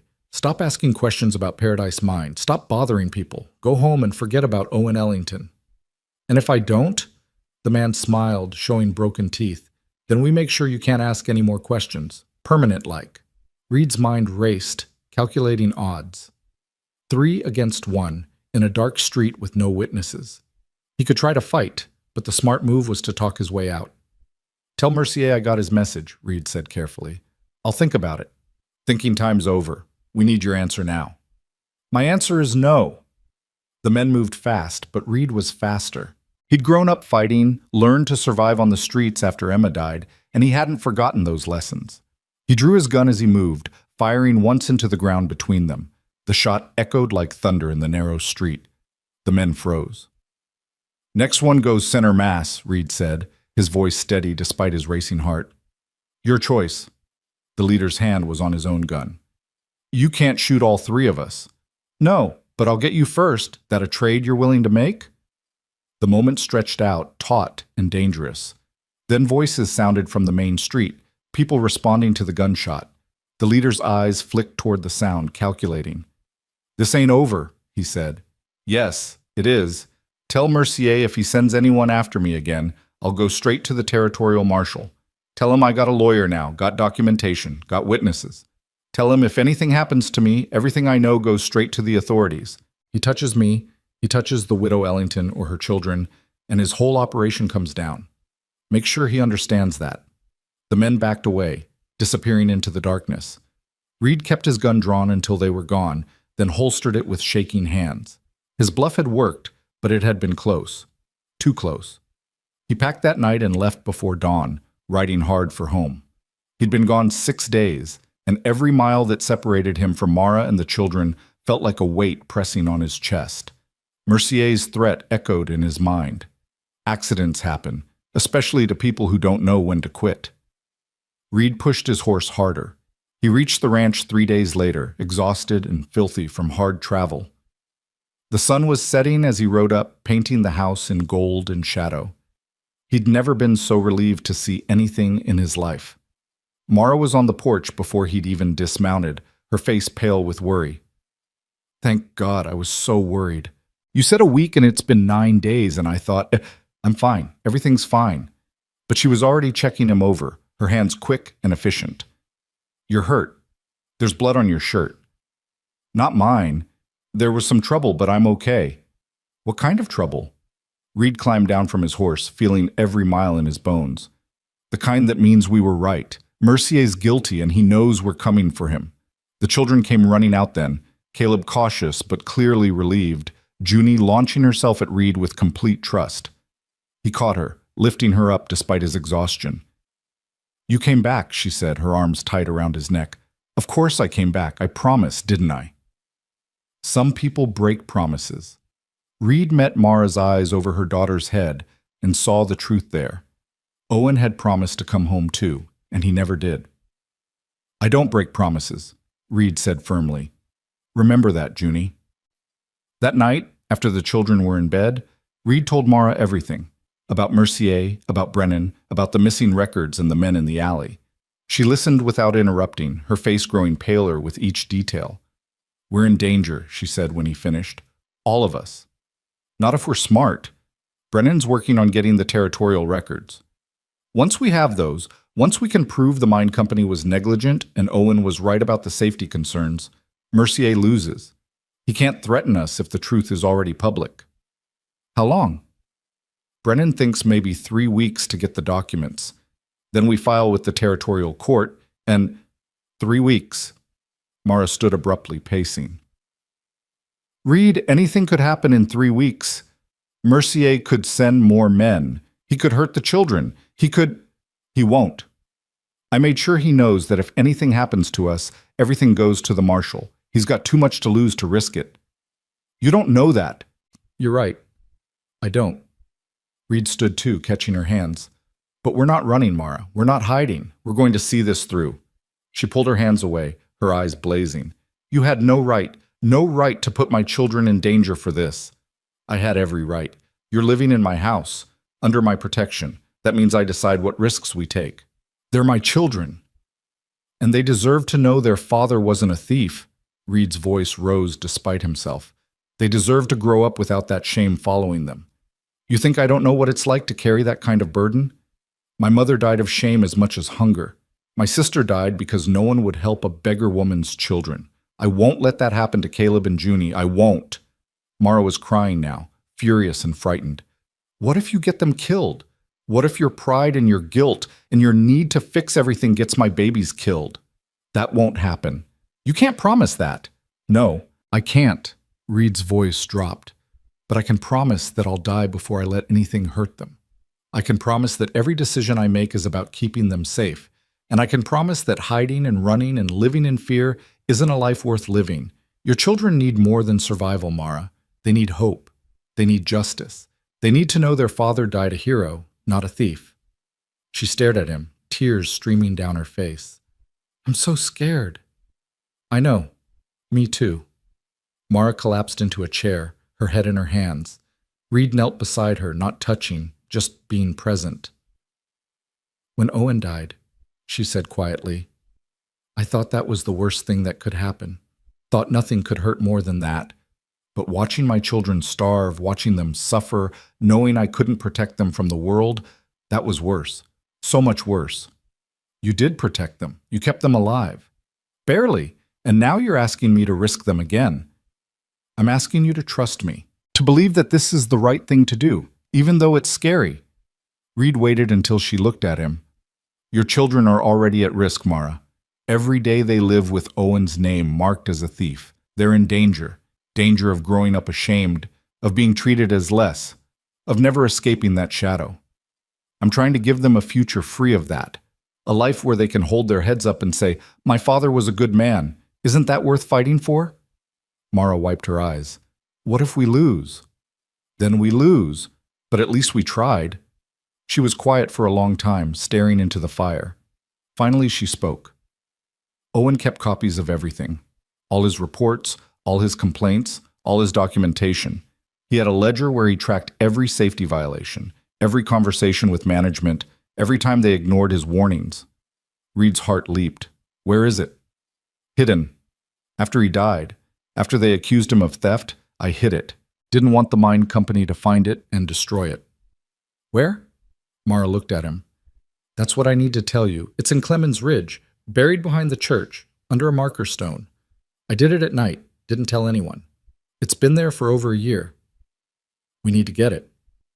I know, but Reed, if we go back there, if people see us digging behind the church, they'll ask questions. And if the mine company finds out what we're looking for, then we go at night. We're quiet, we're careful, and we bring that ledger to Brennan. Once he has Owen's documentation plus the territorial records, we'll have enough to take to court. When? Tomorrow night. No point waiting and giving Mercier more time to make trouble. Mara nodded slowly. All right, but the children stay here. Agreed. Sam Fletcher will watch them. I'll ride over and ask him in the morning. But morning brought a different kind of trouble. Reed was feeding the horses when he heard riders approaching. He stepped out of the barn to see Sheriff Tom Blackwood and 3 deputies riding up the lane, their faces grim. Reed's stomach sank. This wasn't a social call. Morning, Tom, he said carefully. The sheriff dismounted, his hand resting on his gun. Reed, we need to talk. About what? About the widow Ellington, and some very serious allegations. Mara appeared on the porch, the children behind her. Her face had gone white. What allegations? Reed asked, though he already knew. Mercier had moved faster than expected. Got a wire from Silver City yesterday. Seems there was an incident there. Shots fired. 3 men claim you threatened them, drew your weapon unprovoked, made terrorist threats. That's a lie. Maybe, but I got a witness statement signed by a mine superintendent named Jack Mercier. Says you came to his office, made wild accusations, threatened his life, says he's concerned for his safety and the safety of others. Reed felt rage building in his chest. Mercier's corrupt. He framed Owen Ellington for theft to cover his own crimes. I've got evidence. Evidence of what? A man who's been dead over a year? Reed, you're making trouble where there doesn't need to be any. The sheriff's voice was almost gentle. I know you're trying to help the widow, but you can't go around threatening people and shooting at them because you think there was some injustice. I didn't shoot at anyone. I fired a warning shot when 3 men jumped me in an alley. That's not what they say. Of course it's not. They work for Mercier. They're lying. Can you prove that? Reed opened his mouth, then closed it. He couldn't prove it. It was his word against theirs, and they had 3 witnesses to his 1. The sheriff sighed. Reed, I'm going to have to ask you to come into town, answer some questions, get this sorted out. Are you arresting me? Not yet, but if you don't cooperate, I will. Reed looked at Mara, saw the fear in her face, saw her children clinging to her dress. This was Mercier's play. Get Reed away from the ranch, away from Mara and the children, isolate him and make him vulnerable. I'll come, Reed said, but I need to make arrangements for my ranch first, for my guests. You got 2 hours, then we're leaving, with or without your cooperation. The sheriff and his deputies settled in to wait, their presence making it clear this wasn't optional. Reed pulled Mara inside, speaking quickly and quietly. This is Mercier's move. He's trying to separate us, scare us into giving up. It's working. Listen to me. I'll go into town, answer their questions, get this cleared up. While I'm gone, you need to get that ledger. Tonight, after dark. Take Caleb with you. He's old enough to help, and you'll move faster with 2 people. Reed, I can't. You can. You have to. That ledger is the only proof we have. Once you get it, take it straight to Sam Fletcher. Tell him to get it to Thomas Brennan in Silver City. Tell him it's urgent. What if they arrest you? Then Brennan will get me out. But we can't lose that evidence. Everything depends on it. Mara gripped his hands, her fingers cold. Be careful. Please. Always am. Reed gathered a few things, made quick arrangements with one of his ranch hands to watch over things, and then rode into Clemens Ridge with the sheriff and his deputies. The whole way, he was calculating, planning, trying to figure out how Mercier had moved so fast and what his next move would be. The sheriff's office in Clemens Ridge was small, just 2 cells and a front room with a desk. Tom Blackwood was a decent man, fair but by the book, which made him both an ally and a problem. He wouldn't abuse his authority, but he also wouldn't bend the rules. All right, Reed, the sheriff said, settling behind his desk. Tell me your side of what happened in Silver City. Reed told the truth, all of it. His meeting with Mercier, the threats, the men in the alley, his warning shot. The sheriff listened, taking notes, his face giving nothing away. You got anyone who can verify your story? The sheriff asked when Reed finished. Thomas Brennan. He's a lawyer in Silver City. He can confirm I met with him, can confirm what I was investigating. I'll wire him. In the meantime, you're going to have to stay here. Can't have you leaving town while this is being investigated. I'm not under arrest? Not formally, but you're not free to go either. Call it protective custody. Reed wanted to argue, wanted to rage against the injustice of it, but he forced himself to stay calm. How long? Few days, probably, until I hear back from Silver City, verify the facts.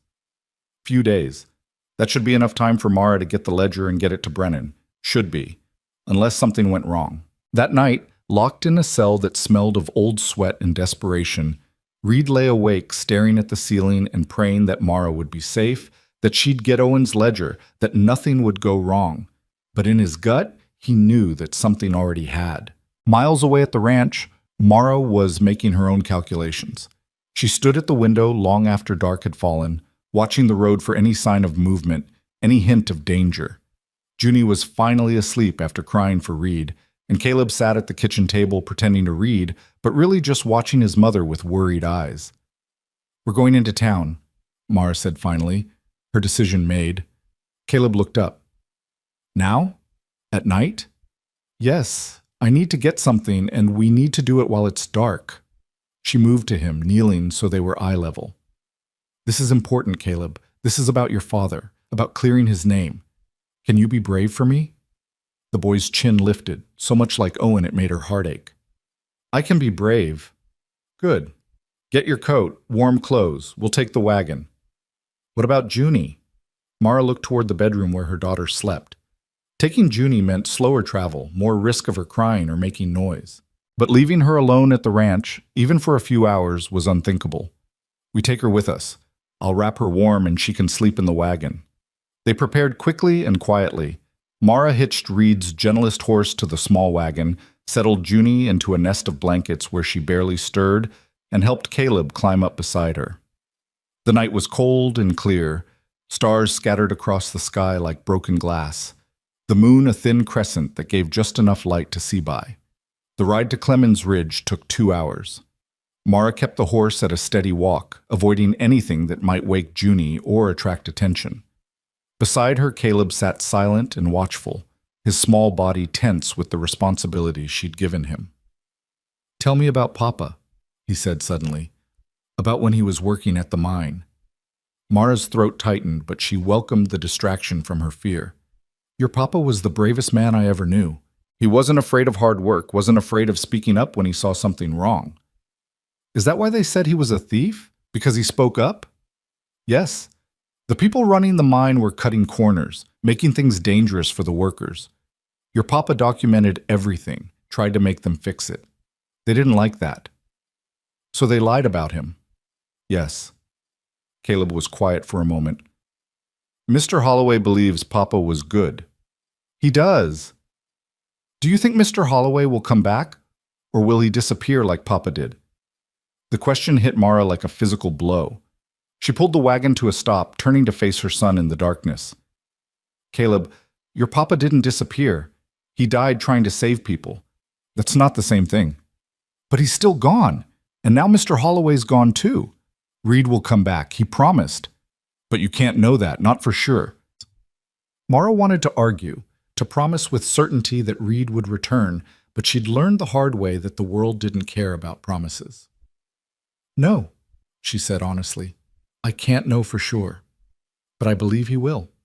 And sometimes belief is all we have. They continued toward town, arriving just after midnight. Clemens Ridge was dark and silent, most people long since in bed.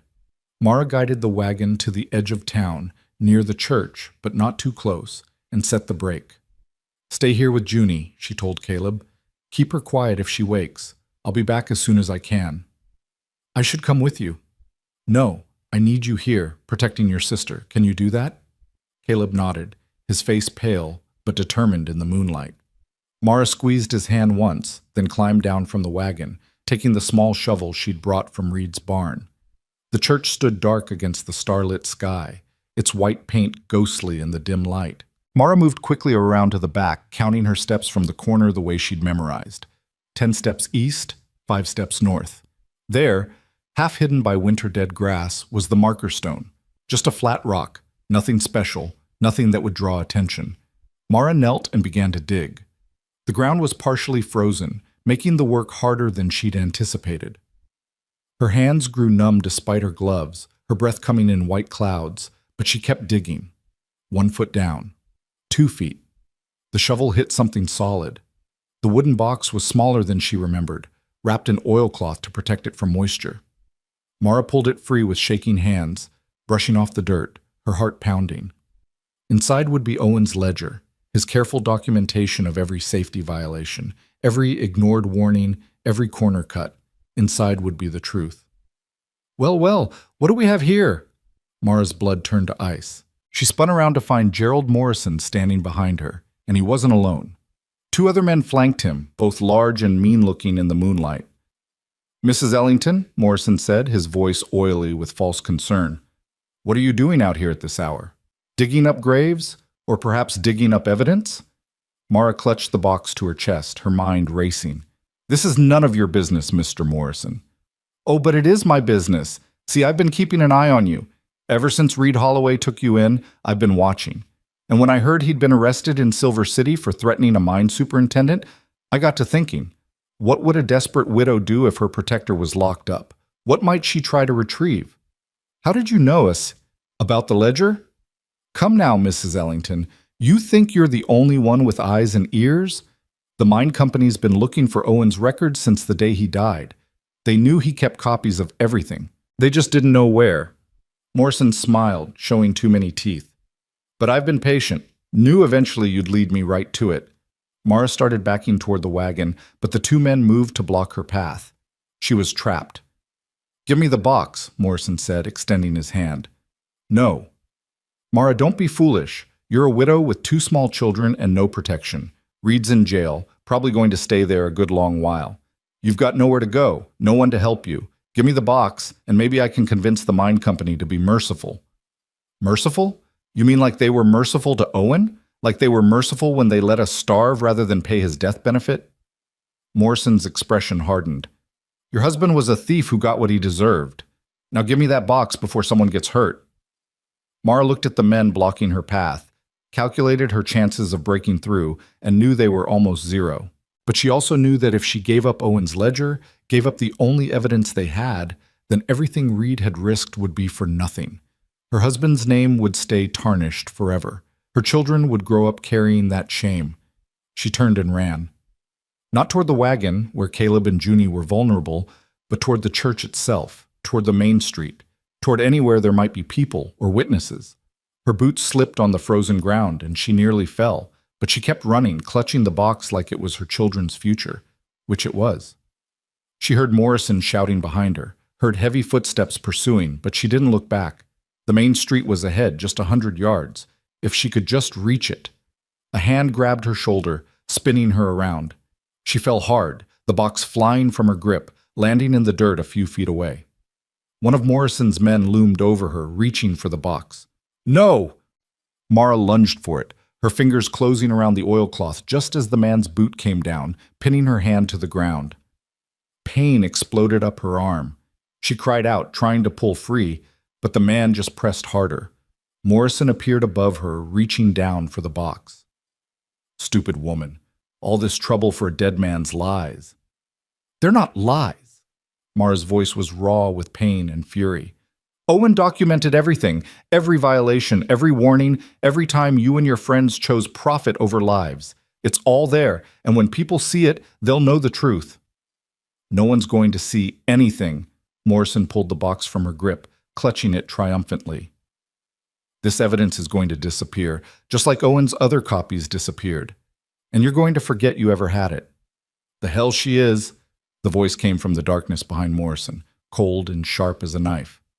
Everyone froze. Sam Fletcher stepped into the moonlight, a shotgun leveled at Morrison's chest.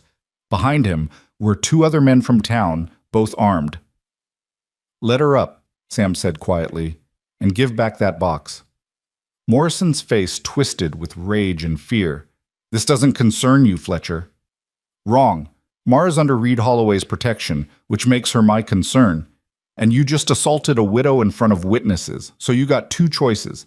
Give back the box and walk away, or explain to Sheriff Blackwood why you were attacking a woman behind a church at midnight." The standoff stretched out, taut and dangerous.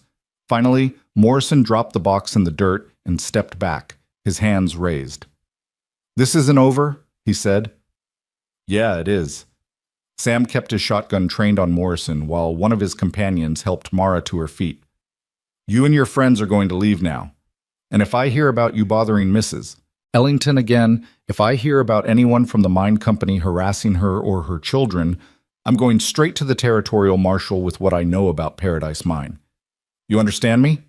Morrison's face was white with fury, but he nodded. He and his men backed away, disappearing into the darkness. Sam lowered his shotgun and turned to Mara. "You all right?" "My hand..." She was shaking so hard she could barely speak. "Is Caleb, the children..." "They're fine. Your boy had the sense to come find me when he saw Morrison following you. Smart kid." Relief nearly buckled Mara's knees. Sam caught her elbow, steadying her, then bent to pick up the box. "This what I think it is?" he asked quietly. "Owen's ledger. All his documentation about the mine." Sam looked at the box, then at Mara, then back toward where Morrison had disappeared. "You need to get this to Reed's lawyer, tonight, before Morrison tells the mine company what happened." "But Reed's in jail. I don't even know how to contact Thomas Brennan." "I do. Give me the ledger. I'll ride to Silver City myself, put it directly in Brennan's hands." Sam saw her hesitation. "Mara, you gotta trust someone. Let me help." Mara thought about Owen, about all the people who'd failed him when he needed help, but she also thought about Reed, about his determination to clear Owen's name, about the way he'd risked everything for her family. And she thought about Sam, who'd just saved her from Morrison, who'd believed her story when almost no one else would. "All right," she said, handing him the box. "But Sam, please, this is everything. If we lose it, we won't. I promise." Sam tucked the box under his arm. "Now get your children and get back to Reed's ranch. Lock the doors and don't open them for anyone except me or the sheriff. Understand?" Mara nodded. Sam walked her back to the wagon where Caleb sat with wide, frightened eyes, Junie stirring in her blankets. "You did good," Mara told her son, pulling him close. "You were so brave. You saved us." "Is Mr. Fletcher really going to help?" "Yes, he's going to help Papa." They rode back to the ranch in the pre-dawn darkness, Mara's hand throbbing with every jolt of the wagon, but she was smiling through tears, because for the first time in over a year, she had hope. Real hope. 3 days passed with agonizing slowness. Mara kept the children close, spent her nights jumping at every sound, terrified that Morrison or the mine company would come for them.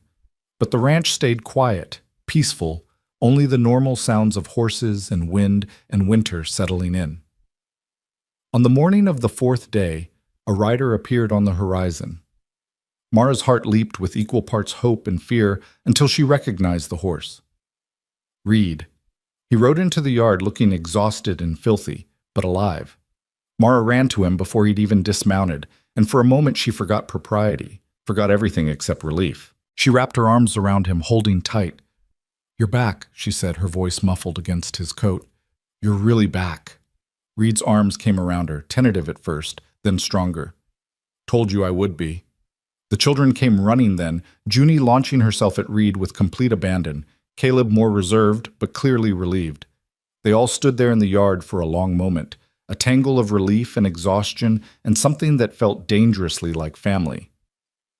"What happened?" Mara asked finally, stepping back. "The sheriff, did he let you go?" "Did you?" Thomas Brennan happened. Sam Fletcher got Owen's ledger to him 2 days ago.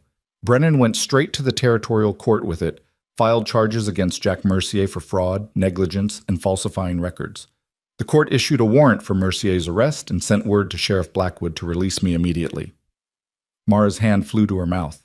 "They arrested Mercier?" "Yesterday. And the mine company is under investigation. Turns out Owen documented everything. Safety violations, ignored warnings, even evidence that Mercier himself took the $300 to cover gambling debts." Reed's smile was grim and satisfied. "Your husband was meticulous. Every complaint, every conversation, every violation, all dated and detailed. It's damning evidence." "So Owen's name is cleared, officially." The court issued a statement this morning exonerating Owen Ellington of all charges, said he died a hero trying to save lives. Reed's voice roughened with emotion. "Your husband's death benefit is being reinstated, plus additional compensation for the year of hardship you endured, and the mine company's being fined for negligence." Mara felt her knees give way. Reed caught her, guiding her to sit on the porch steps. She was crying, great gasping sobs of relief and grief and vindication all mixed together. "He was good," she kept saying. "He was good, and now everyone knows. Everyone knows." Reed sat beside her, one arm around her shoulders while she cried. The children pressed close, Caleb trying to be brave, but with tears streaming down his face, Junie crying because everyone else was crying without fully understanding why. When Mara finally composed herself, she found Reed watching her with an expression she couldn't quite read. "There's more," he said quietly. "More." The investigation into Mercier led them to look at other mine company operations. Turns out Paradise Mine wasn't the only place where corners were being cut. The whole company's corrupt, top to bottom. The territorial governor's shutting them down, revoking their licenses. It's causing a scandal all the way up to Washington. Mara tried to process this. Owen's documentation hadn't just cleared his name. It had exposed a massive corruption scheme.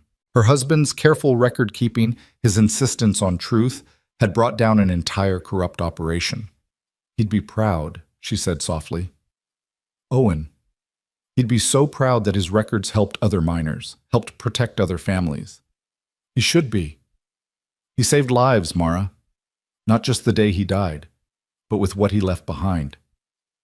They sat together on the porch steps as the sun climbed higher, the children playing nearby, and for the first time since Owen died, Mara felt like she could breathe. The weight of accusation and shame that had pressed on her for so long was finally lifted. But peace didn't come easily. That afternoon, riders came. Not Morrison or mine company thugs, but townspeople from Clemens Ridge. At first Mara tensed, expecting trouble, but Reed recognized them and relaxed. "It's all right," he said. "They're here to help." The first to speak was Martha Hendricks, a stern-faced woman who ran the general store. She stepped forward, her expression uncomfortable. "Mrs. Ellington," she said, "we came to apologize. We believe the mine company's lies about your husband. We treated you and your children shamefully. We're sorry." Others echoed her words, their faces showing genuine remorse. They brought gifts, food, clothing for the children, even a small bag of coins collected from families in town. "We can't make up for the year you suffered," Martha continued, "but we'd like to try. Your family is welcome in Clemens Ridge. More than welcome." Mara couldn't speak past the lump in her throat. She just nodded, accepting their apologies, accepting their gifts, accepting the fact that sometimes people did change their minds when presented with truth. After the visitors left, Reed and Mara stood on the porch watching them go. "Everything's different now," Mara said. "Owen's name is cleared. We have money. We have the town's respect." She paused. "I could rent a house in Clemens Ridge, start over properly." Reed felt something cold settle in his chest. "Is that what you want?" "I don't know. I don't know what I want." Mara turned to face him. "Reed, you've done so much for us. You've given us shelter, safety. You risked everything to clear Owen's name. But we can't stay here forever. We can't keep imposing. You're not imposing. We are. This is your home, your life. We've disrupted everything." "Good." The word came out fiercer than Reed intended. This place needed disrupting. It needed life in it again. It needed noise and chaos and children running through it. "Reed, stay." He caught her hands, holding them gently. "Please, stay here. You and the children, not as guests, not as charity cases, but as family." Mara's eyes widened. "What are you saying?" Reed took a deep breath, knowing he was about to risk everything. "I'm saying that these last few weeks, having you here, having the children here, it's woken something up in me that I thought died with Sarah. I'm saying that I've gotten used to hearing Junie's laugh and Caleb's questions, and your voice singing to them at night. I'm saying that when I was locked up in that cell, all I could think about was getting back here to you. To all of you." "Reed, you don't have to. I know I don't have to. I want to." Reed squeezed her hands. "Mara, I'm not asking you to forget Owen. I'm not trying to replace him. But I'm asking if maybe there's room in your life for something new, for someone who wants to take care of you and your children, not out of duty or charity, but because I've come to—" He swallowed hard. "Because I've come to care for all of you." Mara was crying again, but smiling through the tears. "I don't know how to do this.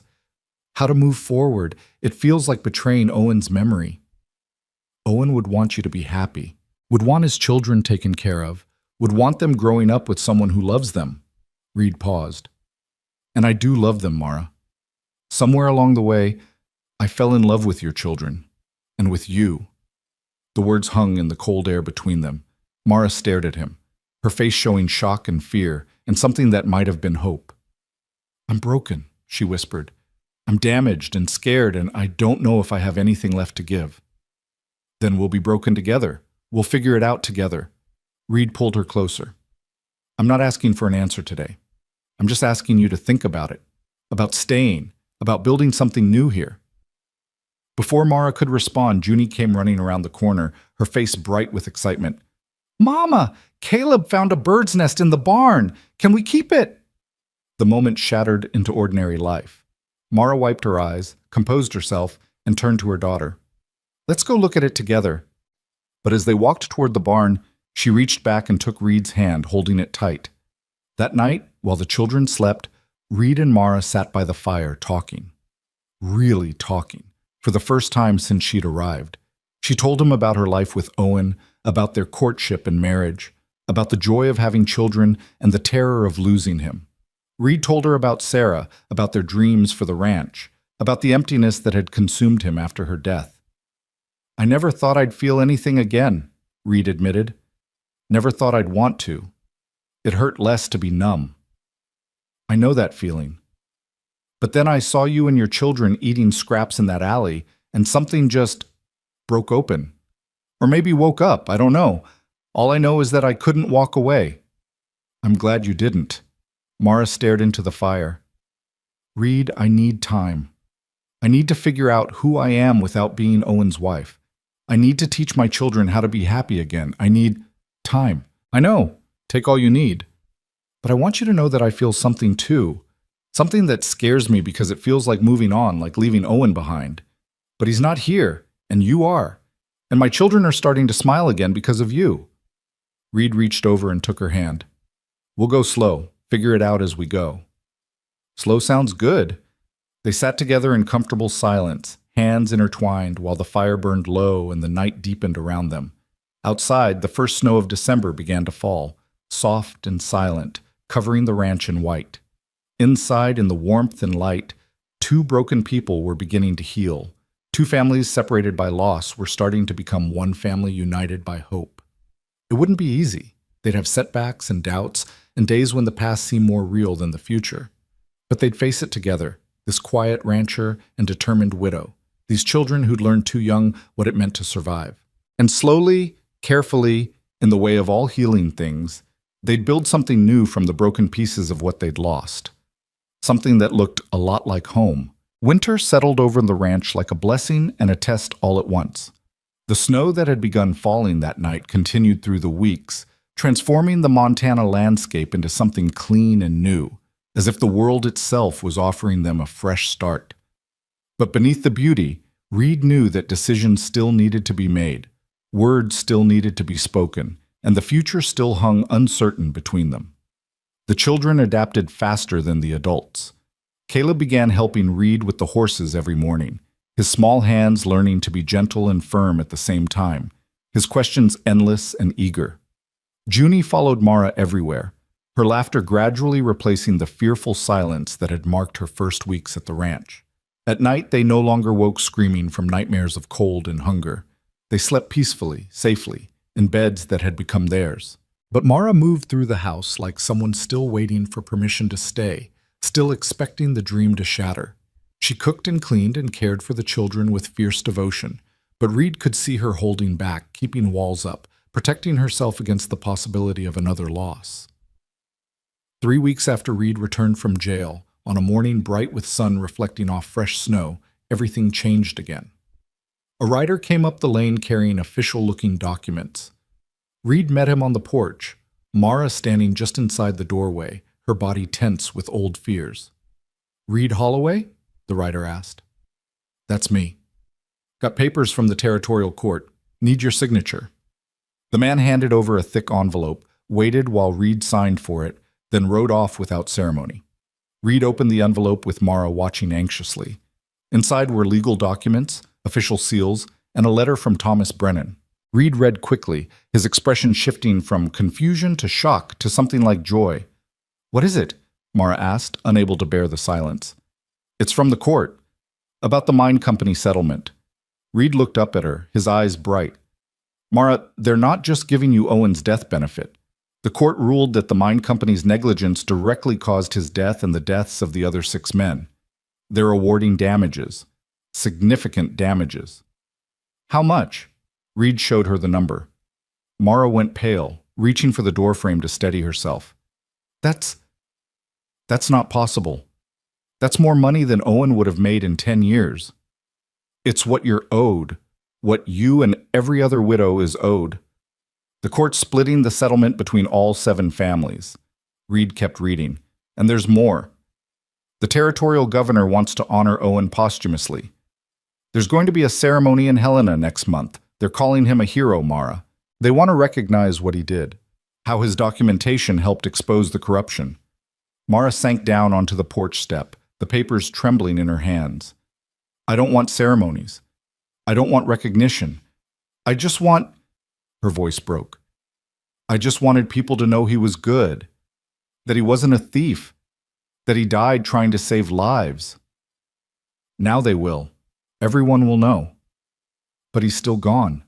The money doesn't bring him back. The recognition doesn't bring him back." Tears were streaming down her face now. "I'm grateful, Reed. I am. But it doesn't fix the hole in my children's lives. It doesn't give them back their father."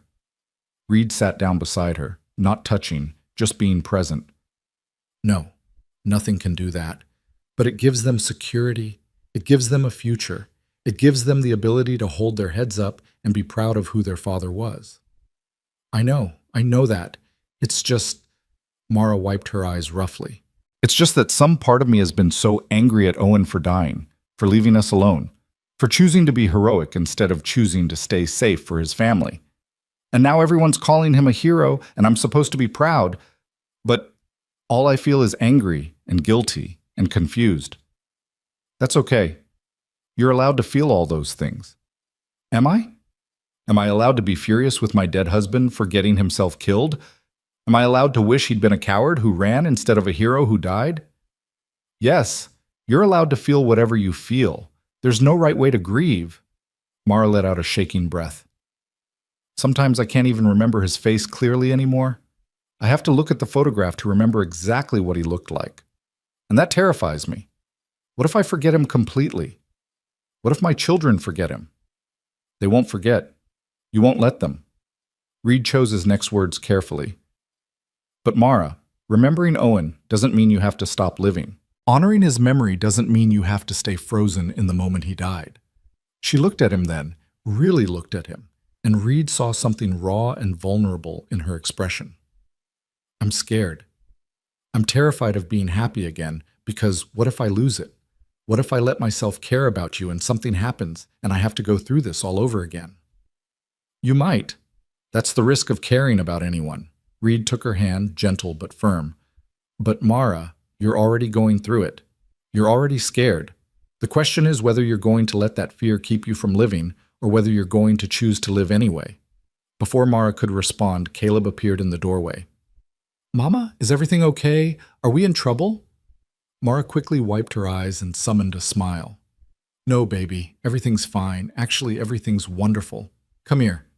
She pulled Caleb onto her lap, even though he was really too big for it, and showed him the papers. Remember how we talked about your papa being a hero? About how he tried to save people? Yes. Well, the territorial governor agrees. They're going to have a ceremony to honor your papa and the other men who died, and they're giving us money to help take care of us, to make sure we're okay. Caleb studied the papers with serious eyes. Does this mean we don't have to leave? We can stay here with Mr. Holloway? Mara's eyes flew to Reed's face, saw the hope there, the question. I don't know, Caleb. We haven't... I want to stay, Caleb said firmly. I like it here. I like the horses, and I like Mr. Holloway, and I like having a real house. Can we stay, Mama? Please? Sweetheart, it's complicated. Why? Mr. Holloway said we could stay as long as we wanted, and he likes us, I can tell. So why can't we just stay forever? Out of the mouths of children, Reed thought. Why not indeed? Junie had wandered out now too, drawn by the sound of voices. She climbed into Reed's lap without hesitation, a gesture of trust that still made his throat tight. Are we talking about staying? I want to stay too. This is home now. Mara looked at her children, both of them gazing at her with hope and trust, and then at Reed, who was watching her with patience and something deeper, something that made her heart race with fear and longing all mixed together. Let's talk about this inside, she said finally, where it's warm. They gathered in the kitchen, the children at the table with cups of hot milk, Reed and Mara standing by the stove. Mara took a deep breath, steadying herself. Your papa was the best man I ever knew, she began, speaking to her children but aware of Reed listening. He loved you both more than anything in the world. He died being brave, being the man he always was. Nothing will ever change that, and nothing should. But, Caleb prompted, sensing there was more. But Papa's gone, and we have to figure out how to live without him. How to be happy again without forgetting him. Mara's voice shook slightly. Mr. Holloway has been incredibly kind to us. He's given us a home, kept us safe, fought to clear Papa's name. He's become important to us. To me. Reed reached out and took her hand, giving her strength. What I'm trying to say, Mara continued, is that I think Mr. Holloway is right. I think we could build something new here, something that honors Papa's memory but also looks forward to the future. But I need to know how you two feel about that, about staying here permanently, about Mr. Holloway becoming part of our family. Caleb and Junie looked at each other, having one of those silent conversations that siblings have. Then Caleb spoke. Papa would want us to be safe and happy. I remember him saying that. He said his job was to make sure we were always safe and happy. The boy's voice was steady, wise beyond his years. We're safe here. We're happy here. I think Papa would be glad we found Mr. Holloway. I think Papa sent Mr. Holloway to find us, Junie added with a child's absolute certainty. In the snow that night, Papa was watching and he sent Mr. Holloway to take care of us because he couldn't do it anymore. Mara's eyes filled with tears. Maybe Junie was right. Maybe in some inexplicable way, Owen had led Reed to them that December night. Or maybe it was just chance, just Reed being in the right place at the right time. Either way, the result was the same. "All right," Mara said, squeezing Reed's hand. "All right, we'll stay, if Mr. Holloway still wants us." "I want you," Reed said simply. "All of you. For as long as you'll have me?" The children cheered, jumping up to hug first their mother, then Reed, creating a tangle of arms and joy and relief. Over their heads, Mara and Reed's eyes met, and something passed between them. A promise, a commitment, a beginning. But that night, after the children were in bed, Mara found Reed standing on the porch, staring out at the snow-covered ranch. She wrapped a shawl around her shoulders and joined him in the cold. "Having second thoughts?" she asked softly. "No, just thinking about Sarah, about whether I'm betraying her memory by doing this." "Are you?" Reed was quiet for a long moment. "I don't think so. I think Sarah would understand. She always wanted this place to be full of life and love. She'd be happy to see children running through these rooms again." "Tell me about her," Mara said. "Not just that she died, but who she was, what she loved." So Reed talked, really talked, about Sarah for the first time since her death, about how they'd met at a church social, about her terrible singing voice and her incredible baking, about the way she'd insisted on painting the kitchen yellow because she said it made mornings feel happier. He talked about their dreams for the ranch, for children, for a life together. "She sounds wonderful," Mara said when he finished. "She was. And I loved her, still love her, in a way." Reed turned to face Mara. "But she's gone. And you're here. And what I feel for you isn't the same as what I felt for Sarah, but it's real. It's true." "What do you feel?" Reed took a breath. "I feel like I can breathe again. Like I've been holding my breath for 2 years and suddenly I remembered how. I feel like this house is a home again, instead of a museum. I feel like every morning I wake up is a morning worth waking up for." He reached out and touched her face gently. "I feel like maybe I get a second chance at happiness, at family, at love." Mara turned her face into his palm, a gesture of trust and surrender. "I'm scared, Reed, so scared of losing again, of letting myself love and then having it ripped away." "I know, me too. But I think I want to try anyway." Reed pulled her close, and Mara let herself lean into him, let herself accept the comfort and strength he offered. They stood together on the porch, two people who'd lost everything finding something new in each other, while the winter wind whispered around them and the stars wheeled overhead. "We should probably get married," Reed said after a while. "If you're staying, if we're building a life together, people will talk less if we make it official." Mara laughed softly. "Is that a proposal?" "It's a practical suggestion." "How romantic!" Reed pulled back to look at her, suddenly serious. "Mara Ellington, will you marry me? Not because it's practical or proper, but because I want to spend my days working beside you and my nights keeping you warm. Because your children have become my children in my heart. Because when I think about the future now, I can't imagine it without you in it." "Yes," Mara said, her voice breaking. "Yes, I'll marry you." They kissed then, gentle and tentative, like teenagers instead of two people who'd both been married before. It was sweet and careful and full of promise. The wedding took place 6 weeks later, on a cold February day that held the first hints of spring. Thomas Brennan came from Silver City to stand as Reed's witness. Sam Fletcher gave Mara away, and his wife Martha helped her into a simple blue dress that had been Sarah's but fit Mara like it was made for her. The ceremony was held in the church in Clemens Ridge, the same church where Mara had buried Owen's ledger. The town turned out in force, no longer suspicious or judgmental, but genuinely happy to witness this union. The children stood beside their mother, Caleb solemn and proud in a new suit, Junie scattering wildflowers she'd insisted on bringing even though it was winter. When Reed and Mara exchanged their vows, speaking promises of love and loyalty and partnership, there wasn't a dry eye in the church. This wasn't just a marriage, it was a resurrection. Two people who'd been buried by grief digging their way back to life. The reception was held at the ranch, neighbors and friends crowding into the house that had stood empty for so long. There was food and music and laughter, and for the first time in years, the Holloway Ranch felt the way it was meant to feel, alive. Late in the evening, Reed found himself standing with Thomas Brennan by the fireplace, watching Mara dance with Caleb while Junie spun in dizzy circles nearby. "You did good," Brennan said, clearing Owen's name, giving his family a future, finding yourself a family in the process. "Couldn't have done it without you." "Maybe. But you're the one who wouldn't quit. You're the one who looked at a widow and her children eating scraps and decided to do something about it." Brennan raised his glass. "To stubbornness and compassion. May they always go hand in hand." Reed clinked his glass against Brennan's, but his eyes were on Mara.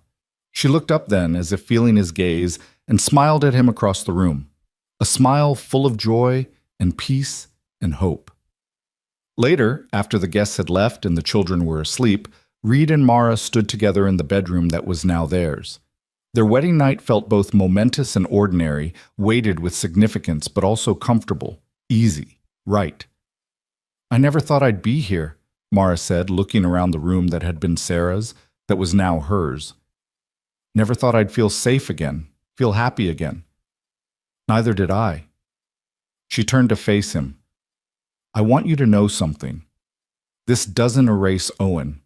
It doesn't mean I've forgotten him or that he doesn't matter anymore. I know. But it does mean I'm choosing to live again, to love again, to believe in the future again." She took his hands. "Thank you for making that possible. Thank you for letting me."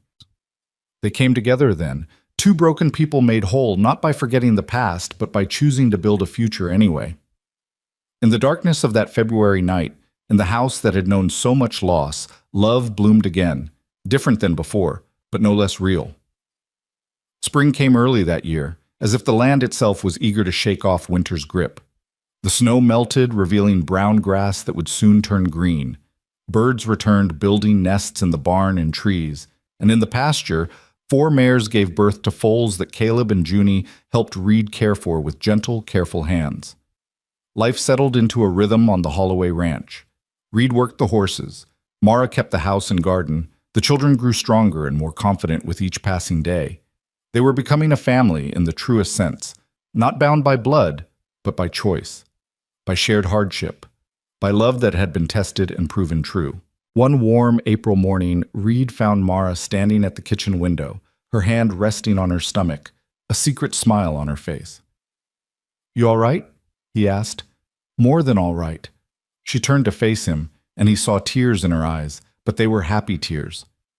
"Reed, I'm pregnant."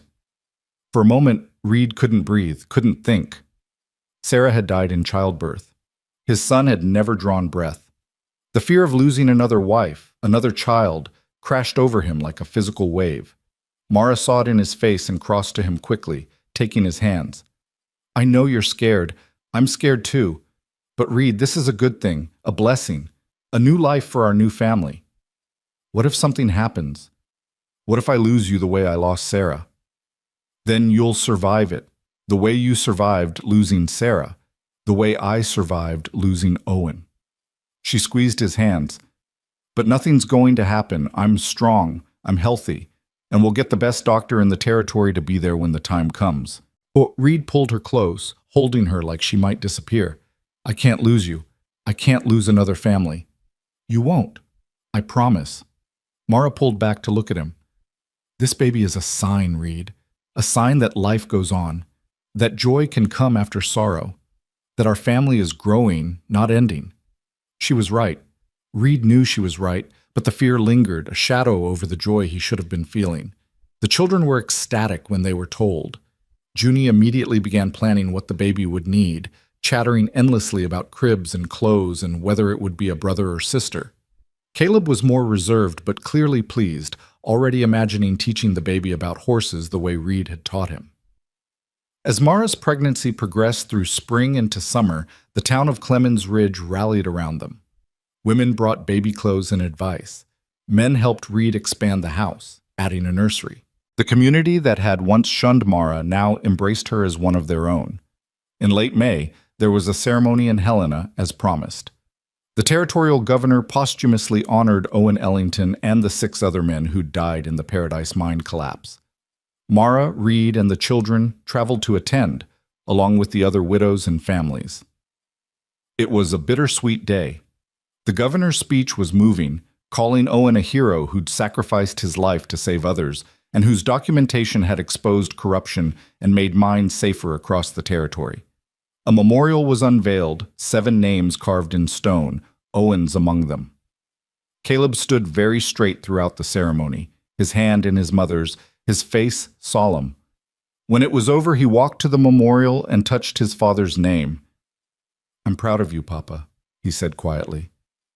"I'm proud you were brave, and I'm sorry I was angry at you for dying." Mara knelt beside him, tears streaming down her face. "Papa loved you so much, Caleb. He loved all of us, and he'd be so proud of the man you're becoming. Do you think he knows? About Mr. Holloway? About the baby?" "I think he knows, and I think he's happy we found someone to take care of us." That night, in their hotel room in Helena, Reed found Mara standing at the window, looking out at the city lights. "You okay?" he asked. "I was just thinking about Owen, about how proud he would have been today, how vindicated." She turned to face Reed. "And I was thinking about how lucky I am, that I got to love 2 good men in one lifetime, that Owen gave me Caleb and Junie, and you're giving me a new beginning." Reed crossed to her, wrapping his arms around her and the growing swell of their child. "I'm the lucky one. We both are." They stood together in the darkness, and Reed realized that for the first time since Sarah died, he wasn't haunted by loss. He was grateful for what he had, for what they'd built together, for the future stretching out before them. Summer deepened into August, and Mara's time grew near. Reed became increasingly protective, hovering like a worried mother hen, driving Mara to distraction with his constant concern. "I'm fine," she kept telling him. "Women have been having babies since the beginning of time." "Not my women," Reed muttered, checking again to make sure the doctor's bag was packed and ready. Labor began on a hot August night, and this time Reed was determined to be present, to not be shut out the way he'd been with Sarah. The doctor came, along with 2 experienced midwives from town. They sat up in the bedroom while Reed paced outside, listening to Mara's labored breathing and trying not to think about Sarah's screams, about the terrible silence that had followed. The children were with Sam and Martha Fletcher in town, spared the worry and waiting. Reed was alone with his fear, with memories of loss, with prayers he wasn't sure anyone was hearing. Hours passed. The doctor came out once, his face serious. "It's taking longer than we'd like, but she's strong. The baby's in a good position, just needs time." More waiting, more pacing, more fear. Then, as the sun was rising on a new day, Reed heard it, the thin, angry wail of a newborn baby. He froze, afraid to hope, afraid to believe. The door opened. The midwife stood there, smiling. "You have a son, Mr. Holloway, and your wife is fine. Tired, but fine." Reed's legs nearly gave out. He stumbled into the room to find Mara propped up against pillows, exhausted but radiant, holding a tiny bundle wrapped in blankets. She looked up when he entered, and her smile was everything. "Come meet your son," she said. Reed crossed to the bed on shaking legs and looked down at the baby. He was perfect, tiny, red-faced, squalling with healthy lungs. Owen's son. His son. Their son. "He's beautiful," Reed managed. "He's loud," Mara said with a tired laugh. "Takes after his sister that way." The baby quieted as Reed carefully took him, cradling the impossibly small weight. The infant's eyes opened, unfocused and dark, and Reed felt something crack open in his chest, the last wall of grief and fear crumbling away, leaving only love. "What should we name him?" Mara asked. Reed thought about Owen, about Sarah, about all the people they'd loved and lost. "Owen," he said. "Owen Reed Holloway, after his mother's first husband who died a hero, after both his fathers." Mara's eyes filled with tears. "You mean that? You'd name our son after Owen?" "He was a good man who deserves to be remembered, and this way Caleb and Junie's father's name lives on." Reed looked down at the baby. "This way everyone remembers that our family was built on the foundation Owen laid." "Thank you," Mara whispered. "Thank you for understanding that." When Caleb and Junie were brought home later that day and met their new baby brother, they were awed and excited and tender in the way children can be with something precious and fragile. Caleb carefully touched the baby's tiny hand, and when Owen Reed's fingers wrapped around his, the boy smiled. "I'm going to teach him everything," Caleb announced, "about horses and ranching and being brave like our papa was." "Both our papas," Junie corrected, "because now we have two papas, the one in heaven and the one here." Out of the mouths of children again. Reed looked at Mara over their children's heads and saw his own emotion reflected back, gratitude, joy, and the quiet certainty that they'd been given something rare and precious. A second chance. A new family forged from the ashes of old loss. The years that followed were marked by growth and change and the ordinary miracles of family life. The ranch prospered under Reed's careful management. Mara's settlement money was invested wisely, ensuring security for all of them. Caleb grew into a fine young man, skilled with horses and responsible beyond his years. Junie blossomed into a bright, curious girl who could ride like the wind and had her mother's fierce determination. Little Owen Reed, called Reed by everyone to avoid confusion, grew up surrounded by love and siblings and horses, never knowing hunger or cold or fear. More children came in time. A daughter that Reed and Mara named Sarah, honoring Reed's first wife, and then twin boys who kept everyone on their toes. The house that had stood silent and empty for so long rang with laughter and arguments and the chaotic music of a large, happy family. The mine company's corruption scandal continued to reverberate for years. Jack Mercier was convicted and imprisoned.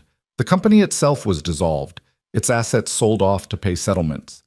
New safety regulations were implemented across the territory, saving countless lives. Owen Ellington's ledger was preserved in the territorial archives as a historical document, a testament to one man's courage and commitment to truth. Gerald Morrison lost his restaurant eventually, his business destroyed by his association with the mine company's crimes. But in a turn that surprised everyone, it was Reed and Mara who helped him afterward, offering him work on their ranch.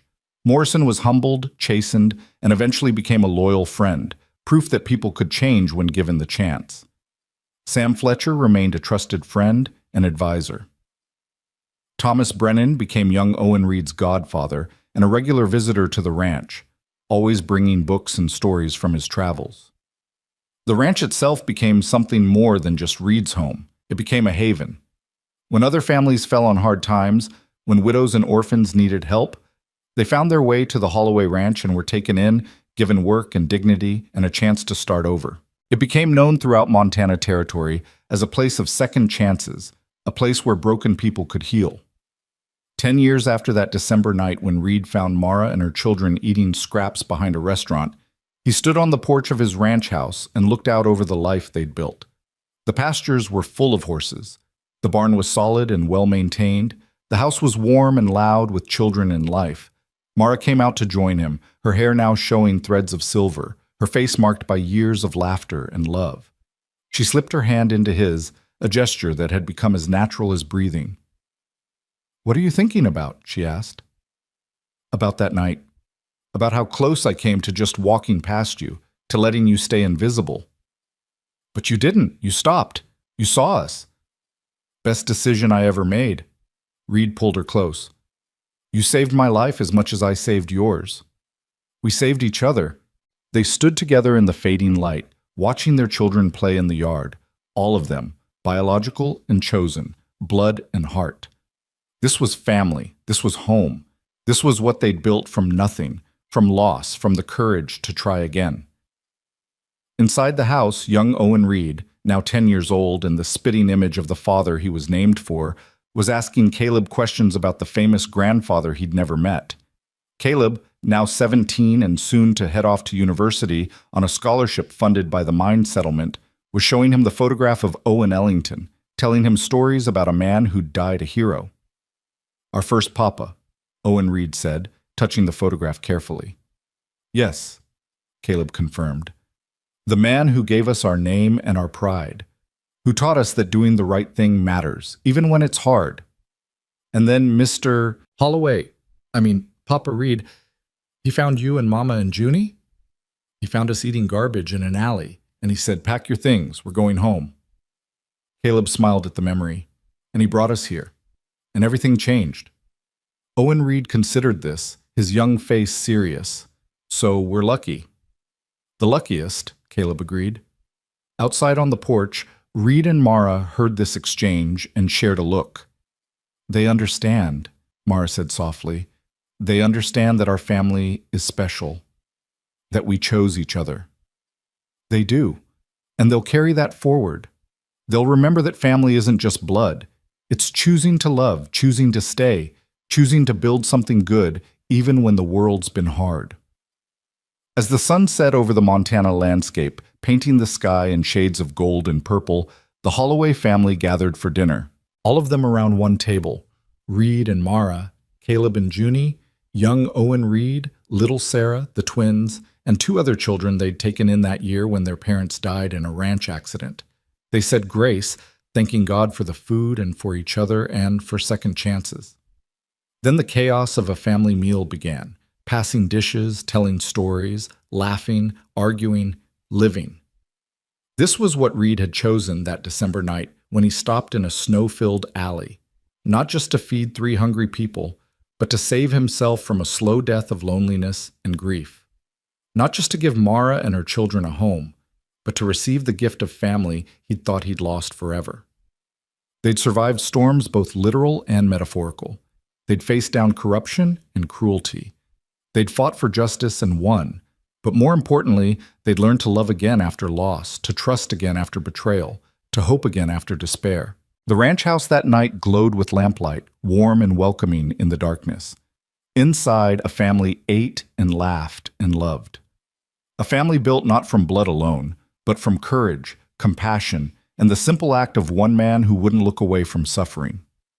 Years later, when Reed was old and gray and surrounded by grandchildren, he would tell them the story about a winter night in Montana Territory, about a widow and her children eating scraps, about a choice to stop, to see, to help. "Pack your things. We're going home," he'd told Mara that night, not knowing he was talking about himself as much as her, not knowing that in saving her family, he was saving himself. And they'd gone home together, and they'd built a life that honored the past while embracing the future. And they'd proven that even after the darkest winter, spring could come again. That love could bloom in the most unexpected places. That family was something you built, not something you were born into. That sometimes the greatest courage was simply choosing to live again, to love again, to believe again. The Holloway Ranch stood as a testament to all of this, a place of warmth in a cold world, a haven for the broken, a home where second chances became new beginnings.